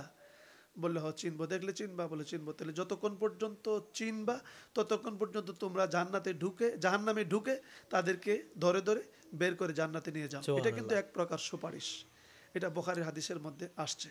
কারণ সুপারিশ অর্থ হলো রিকোয়েস্ট, অনুরোধ করা, অনুরোধ করা, পাপী ব্যক্তির পাপ মার্জনা করা, এবং নেকি ব্যক্তির সম্মানকে আরো বৃদ্ধি করে দেওয়ার জন্য যেই অনুরোধটা আল্লাহর কাছে জানানো হয়, এটা হচ্ছে সুপারিশ।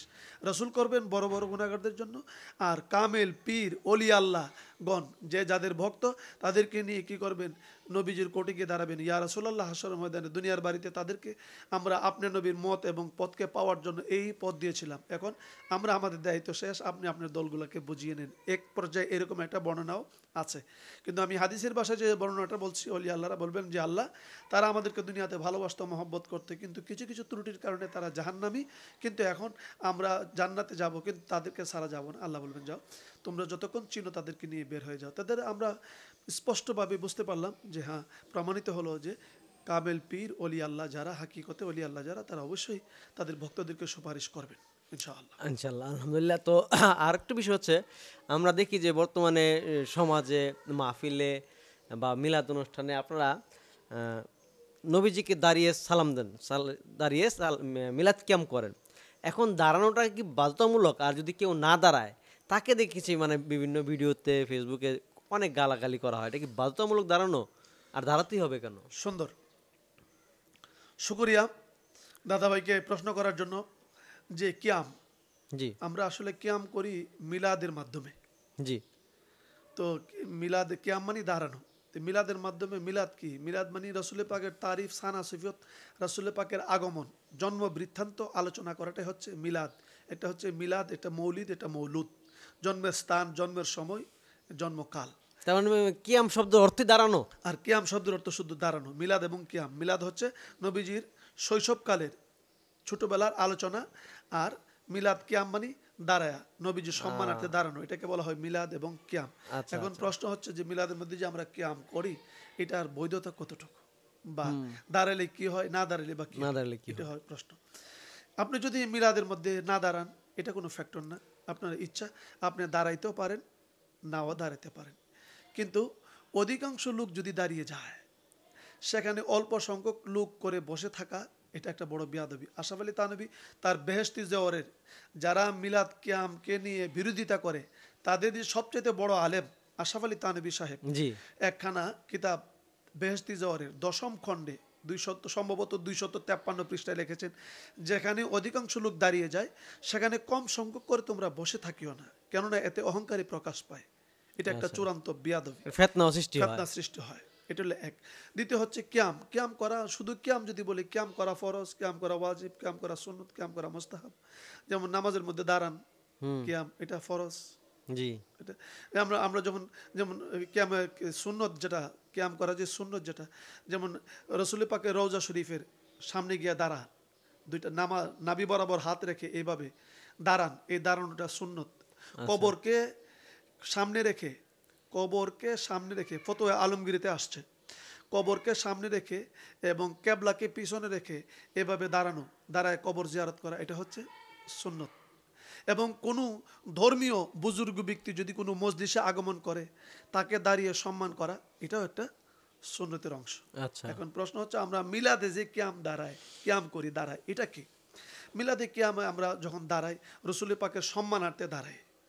এখন এখানে এই দাঁড়ানোটাকে মুস্তাহ হাসান বা মুস্তাহাব বলে সমস্ত আইম্মায়ে কেরামগণ এটা কি বলেছেন, যেটা মুস্তাহাব, করলে সওয়াব আছে, না করলে গুনাহ নাই। কিন্তু হ্যাঁ, অধিকাংশ লোক করেছে, আর তুমি 1-2 জন করে বসে থাকা, এটা গাওরামি ছাড়া কোনো কিছু নয়, এবং এটা চূড়ান্ত বেয়াদবি। মানে আর রাসূলের পাকের শানে বেয়াদবি করাটা, এটা যে কত বড়, এটা সে নিজেও আন্দাজ করতে পারে না। মানে আমার যদি ইচ্ছা না হয় দাঁড়ানোর, তারপর সামাজিকতা রক্ষা করার সময় সামাজিকতা রক্ষা করার জন্য আমাকে দাঁড়াতে হবে, কিন্তু বাধ্যতামূলক না। বাধ্যতামূলক না। কিন্তু এখানে এটা কোত্থেকে, এটা তবে এটা ইজমাই উম্মত দ্বারা প্রমাণিত, ইজমাই উম্মত বা ইজমাই উলামা দ্বারা প্রমাণিত। তৎকালীন সময়ে 500 কত হিজরিতে জানি, আমার খেয়াল নাই, তৎকালীন সময়ে আল্লামা তকিউদ্দিন সুবুকি রহমতুল্লাহ আলাই অসংখ্য নির্ভরযোগ্য আলেমদেরকে নিয়ে, উনি নিজে একজন মুস্তাহিদ, অসংখ্য মুস্তাহিদ আলেমদেরকে নিয়ে উনি আল্লামা তকিউদ্দিন সুবকি রহমতুল্লাহ আলাই মজলিসে স্বয়ং উপস্থিত।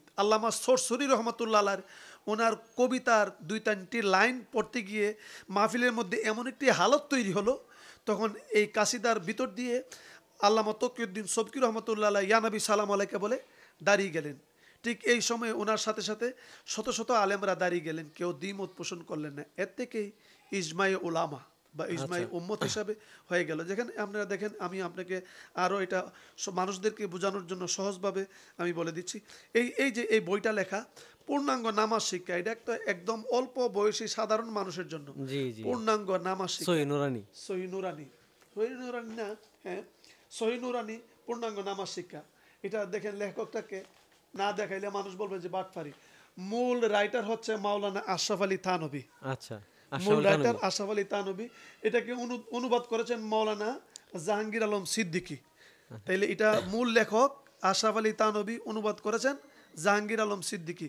এই দেখেন এটার মধ্যে 229 থেকে 244 পৃষ্ঠা পর্যন্ত দেখেন, ইয়া নবী সালামু আলাইকা, ইয়া রাসূল সালামু আলাইকা, ইয়া হাবিব সালাম আলাইকা, সালাওয়াতুল্লাহ আলাইকা। এই যে শব্দগুলি, তাইলে বোঝা গেল আশরাফ আলী থানভী সাহেবও আমার নবীজিকে সালাম দিয়েছেন।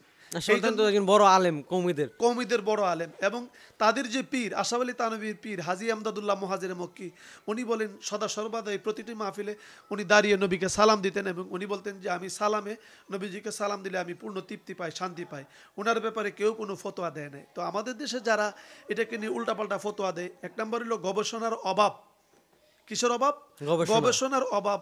এই জন্য আর তাহাকিক না করলেই সমস্যা তৈরি হয়। তাফসিরে রুহুল বয়ানের 9ম খণ্ডে 56 পৃষ্ঠায়ও এই ইজমাই উম্মত বলে এটাকে উল্লেখ করেছেন। মিলাদের মধ্যে কিয়াম করা, দাঁড়ায় নবীজিকে সম্মান করা, সালাম দেওয়া, এটা ইজমাই উম্মত বলে স্বীকৃতি দিয়েছেন। আচ্ছা হুজুর, এই যে আরেকটা বিষয়, আপনি তো আলহামদুলিল্লাহ হজ করেছেন কয়েকবার, এবারও ইনশাল্লাহ হজে যাচ্ছেন। তো এই যে আমরা যেটা দেখি যে হজে গেলে আমাদের মক্কা শরীফ যেতে হয়, মদিনা শরীফও যায়, অনেকে যায় না। অনেকে বলে যে আমি হজ করতে গেছি, নবীজি রওজা শরীফ আমাকে জিয়ারত করতে বাধ্যতামূলক না, আবার আমার ইচ্ছা না, এ ধরনের মানে নবীজির রওজা শরীফকে জিয়ারত করতে হবে হজে গেলে, এটা কোনো বাধ্যতামূলক বা না করলে কি হবে, না করলে কি হবে? জি দাদা, অসংখ্য ধন্যবাদ আমার এই রেজাউল ভাইয়ের উপর আপনার এই তাৎপর্যপূর্ণ এবং এই সূক্ষ্ম সূক্ষ্ম প্রশ্নগুলি করার কারণে। যে আমরা মক্কা শরীফ হজ করতে যাব, কিন্তু মদিনা শরীফ যাওয়ার মানে কি, দরকারটা কি? শুধু হজ তো আর মদিনা যাওয়া তো আর হজের অংশ নয়। জি, এই যে প্রশ্নটা, এটা আসলে যারা মক্কায় যাবে, যারা মক্কায় যায়, রাসূল বলেছেন যিনি হজ করে চলে আসলো কিন্তু আমার রওজা জিয়ারত করলো না বা মদিনা গেল না, তার মতন এত বড় বখিল আল্লাহর জমিনে আর কিছু নাই। 1 নাম্বার। 2 নাম্বার, রাসূল বলেন যিনি আমার রওজা শরীফ জিয়ারত করলো সে যেন আমার সাথে সরাসরি সাক্ষাৎ করলো। আমি জনসাধারণের উদ্দেশ্যে বলতেছি, আমি লম্বা হাদিসের দিকে যাচ্ছি না। জি জি। 3 নাম্বার, রাসূল বলেন মান যারা কাবরি ওয়াজাবাত লাহু শাফাতি, যেই ব্যক্তি মান যারা কাবরি ওয়াজাবাত লাহু শাফাতি হি, অর্থাৎ যেই ব্যক্তি আমার কবর জিয়ারত করলো তার জন্য আমি নবীর পক্ষে সুপারিশ করা ওয়াজিব হয়ে গেল। তাহলে আপনি বলুন, যারা বলে যে রসুল পাকের মক্কা শরীফ হজ করলাম কিন্তু মদিনা যাওয়ার দরকার নেই, তার মতন এত বড় নাখান্দা, নালায়েক, নাফরমান আল্লাহর জমিনে আর কে হতে পারে? যেখানে রসুল পাকের রওজা জিয়ারত করলে নবীজির সুপারিশ ওয়াজিব হয়ে যায়, তো আল্লাহর জমিনে নবীজির সুপারিশ ছাড়া কোনো ব্যক্তি জান্নাতে যেতে পারবে না। তাহলে ওই ব্যক্তি কি করে মদিনা না গিয়ে পারে? আচ্ছা, মদিনা না গিয়ে পারে, না যায়, তাহলে কি হজের কোনো ক্ষতি হবে? মদিনা গেলে যদি হজের অংশ না, হজের ক্ষতি হয় না, হজের ক্ষতি হবে না। হ্যাঁ, এটাই সর্বসম্মতিক্রমে হজের ক্ষতি হবে না। কিন্তু আমি আমার দৃষ্টিতে বলতেছি, এবং আহলে সুন্নাত ওয়াল জামাতের মুহাক্কিক ওলামায়ে কেরামদের যে অভিমত, যে হজের পূর্ণতা হয় না। কারণ একটা জিনিসের যে যত কিছুই দেন, আপনি যত দামি সব জিনিস আছে সব কিছু দিলেন একটা তরকারি রান্না করতে গিয়ে, কিন্তু অল্প একটা কম দামি জিনিস দিলেন না, সেটা হচ্ছে লবণ। এটা সবচেয়ে সকল বস্তু তরকারির জন্য এটা হচ্ছে সবচেয়ে কম দামি, যেটা আমরা আগে সোয়াশের 1 টাকা পাওয়া যেত, সোয়াশের 1 টাকা। সমস্ত আয়োজনের একটা তরকারির চাইতে কম দামি জিনিস, কিন্তু যে কোনো আয়োজন না দিলে খাওয়া যায়, কিন্তু লবণটা না দিলে খাওয়া যায় না। ঠিক একটা হজ আপনি যখন সবকিছু এত কিছু করে করেছেন, কিন্তু যদিও দেখতেছেন যে এটা হজের অংশ না, কিন্তু বা হজ না গেলে হজের কোনো সমস্যা হবে না, কিন্তু যারা অরিজিনালভাবে রসুল প্রেমিক, খাঁটি আশেক রসুল, তারা মনে করে যে রসুল পাকের রওজায় না গেলে তার হজটাই পরিপূর্ণতা লাভ করে না, তৃপ্তি আসে না। কেননা একটা কথাই আছে যে মক্কা এবং মদিনা, যেখানে মক্কা সেখানে মদিনা। মক্কার বেলায় মক্কাতুল মুকাররমা, সম্মানের শহর, আর মদিনার বেলায় হচ্ছে মদিনাতুল মুনাব্বারা, নূরের শহর। এখানে দেখেন কত চিকন কথা, মক্কাতুল মুকাররমা সম্মানের শহর, অথচ এখানে রসুল আগে বসতি করেছে। এটা তো নূরের শহর হওয়ার কথা, কিন্তু রসুল এটাকে ছেড়ে যাওয়ার কারণে সম্মানের শহর হয়ে গেছে। আর যেখানে চিরস্থায়ী রসুল বসতি করেছেন এটা নূরের শহর হয়ে গেছে। এবং বড় বড় সাইনবোর্ডে পর্যন্ত মক্কা মদিনায় লেখা আছে মদিনাতুল মুনাব্বারা মক্কাতুল মুকাররমা। সেখানে যেখানে নূরের শহরে গিয়ে যেই ব্যক্তি মক্কাতে গিয়ে, সৌদি আরবে গিয়ে, মক্কায় গিয়ে মদিনা না যায়, আমার মনে হয় সে কতটুকু লাভ করেছে এটা তারটা তাই প্রশ্ন করলে জবাব দিতে পারবে। কিন্তু আমি আমাকে বলতে পারি যে আমার হজ কেন, আমার কোনো কিছুই কবুল হবে না যদি রসুল পাকের রওজা শরীফের মধ্যে না যাওয়া হয়। কিন্তু কেউ যদি না যায়, আমি বলবো না তার হজ হয়েছে না, কিন্তু তার হজ কতটুকু কবুল হয়েছে একমাত্র আল্লাহ এবং রাসূল। এটা প্রত্যেকটি প্রশ্নের মধ্যে যদি এরকম প্রশ্ন থাকে যে জবাব দিতে না পারে, তাহলে কি হয় যে আল্লাহ আর রাসূল আলাম, আল্লাহ এবং তার রাসূলই ভালো জানেন।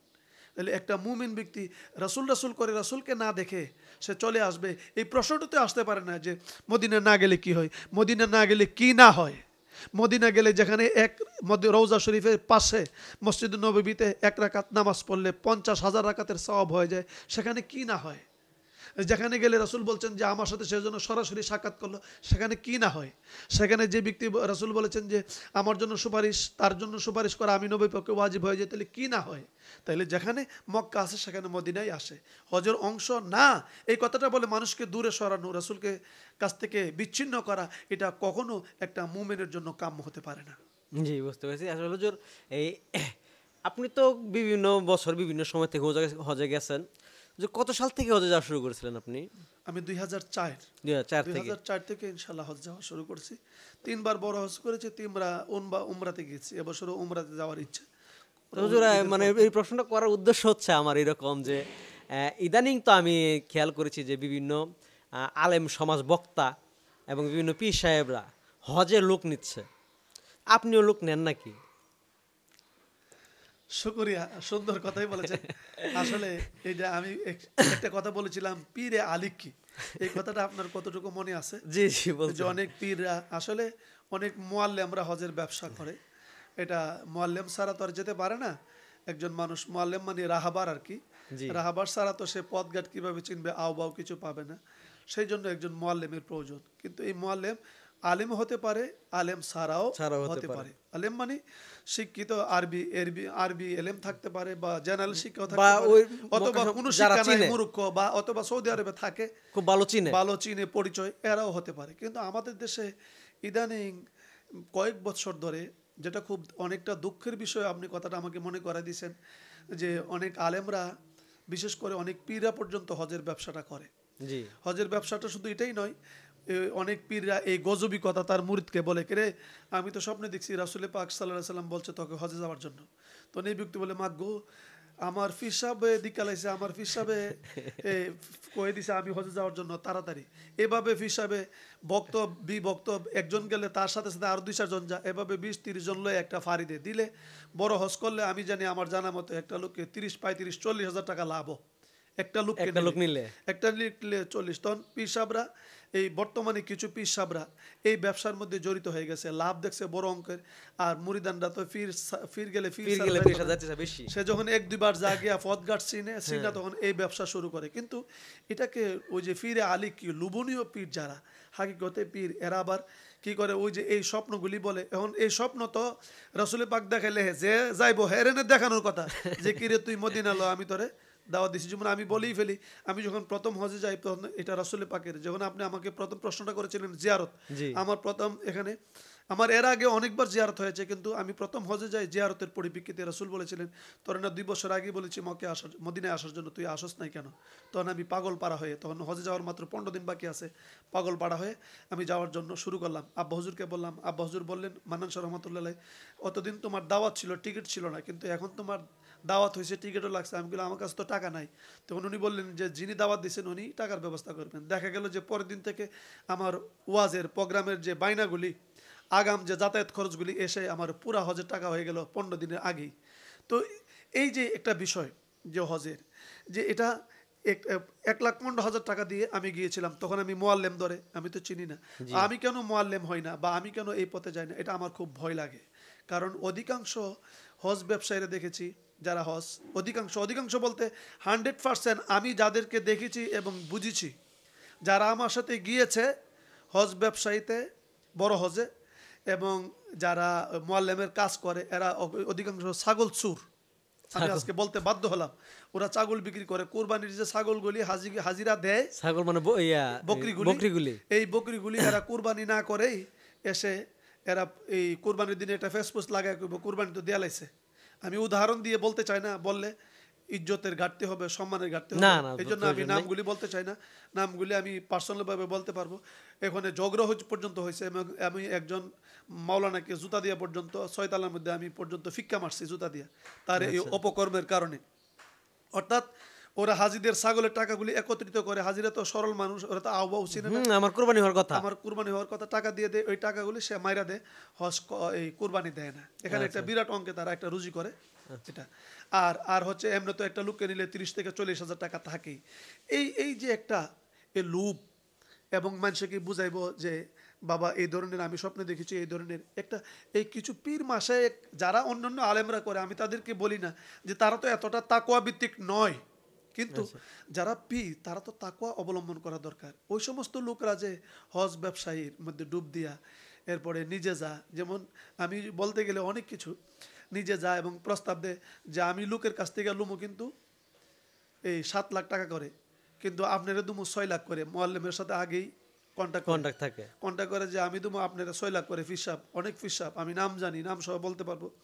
এবং মোয়াল্লেমরা আমার কাছে বিচার দিছে যে হুজুর এই ঘটনা যে 7 লাখ করে কইছে, আমি আমার ভক্তদের কাছ থেকে লুমো, আমার সাথে যারা যাইব 7 লাখ, তুমি এদের কাছ থেকে জানতে চাও না, যদি এরা জিজ্ঞেস করে যে তুমি 7 লাখের কথা কইও, কিন্তু আমি এদের কাছ থেকে যত ইচ্ছা তত লুমু, কিন্তু আপনার দুমু 6.5 লাখ করে, আপনার দুমু 6.5 লাখ করে, আর হেরার কাছ থেকে লইছে 7 লাখ।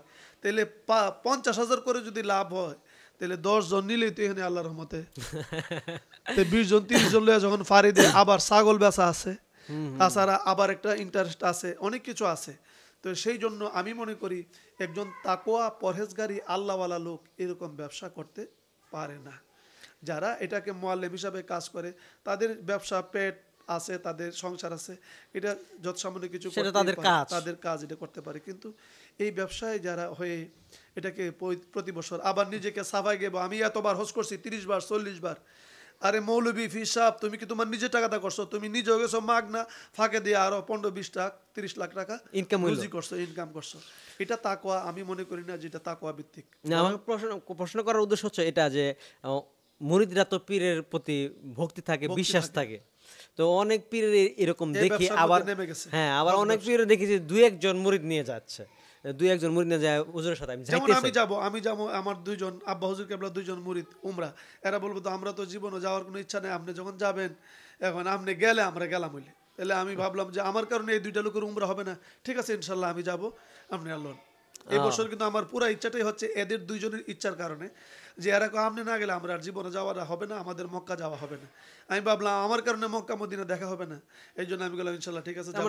এটা হচ্ছে সহযাত্রী আমার সহযাত্রী যারা আর কি, আমার সফর সঙ্গী। আচ্ছা হুজুর, শেষ করতে চাইবো, আপনার ওয়াজের বয়স, আপনার উত্থান, আপনার এখনকার সময় সবকিছু নিয়ে একদিন ইনশাল্লাহ আমরা কথা বলবো, আপনার মূল জীবনী নিয়ে একদিন কথা বলবো। আজকে শুধু মানে এইসব কিছু বিষয় জানতে আসলাম, যেহেতু এই প্রশ্নগুলো আমার ব্যক্তিগত একটা ইউটিউব চ্যানেল আছে, সেগুলো তো মানুষ করে, ওইখান থেকে দেখে কমেন্টসগুলো দেখে আমি আমার মাথায় প্রশ্নগুলো এসেছে, এবং কিছু প্রশ্ন তো আমি মাহফিলে গেলে শুনতে পাই, তো সব কিছু নিয়ে জানতে পারলাম। আর আপনি অনেক বিষয় বলছেন যা আমার মাথার উপর দিয়ে গেছে, যেমন আরবিগুলো বলছেন, আমি বোঝার ক্ষমতা আমার নাই, আমি জেনারেল লাইনে যতটুকু লেখাপড়া করছি।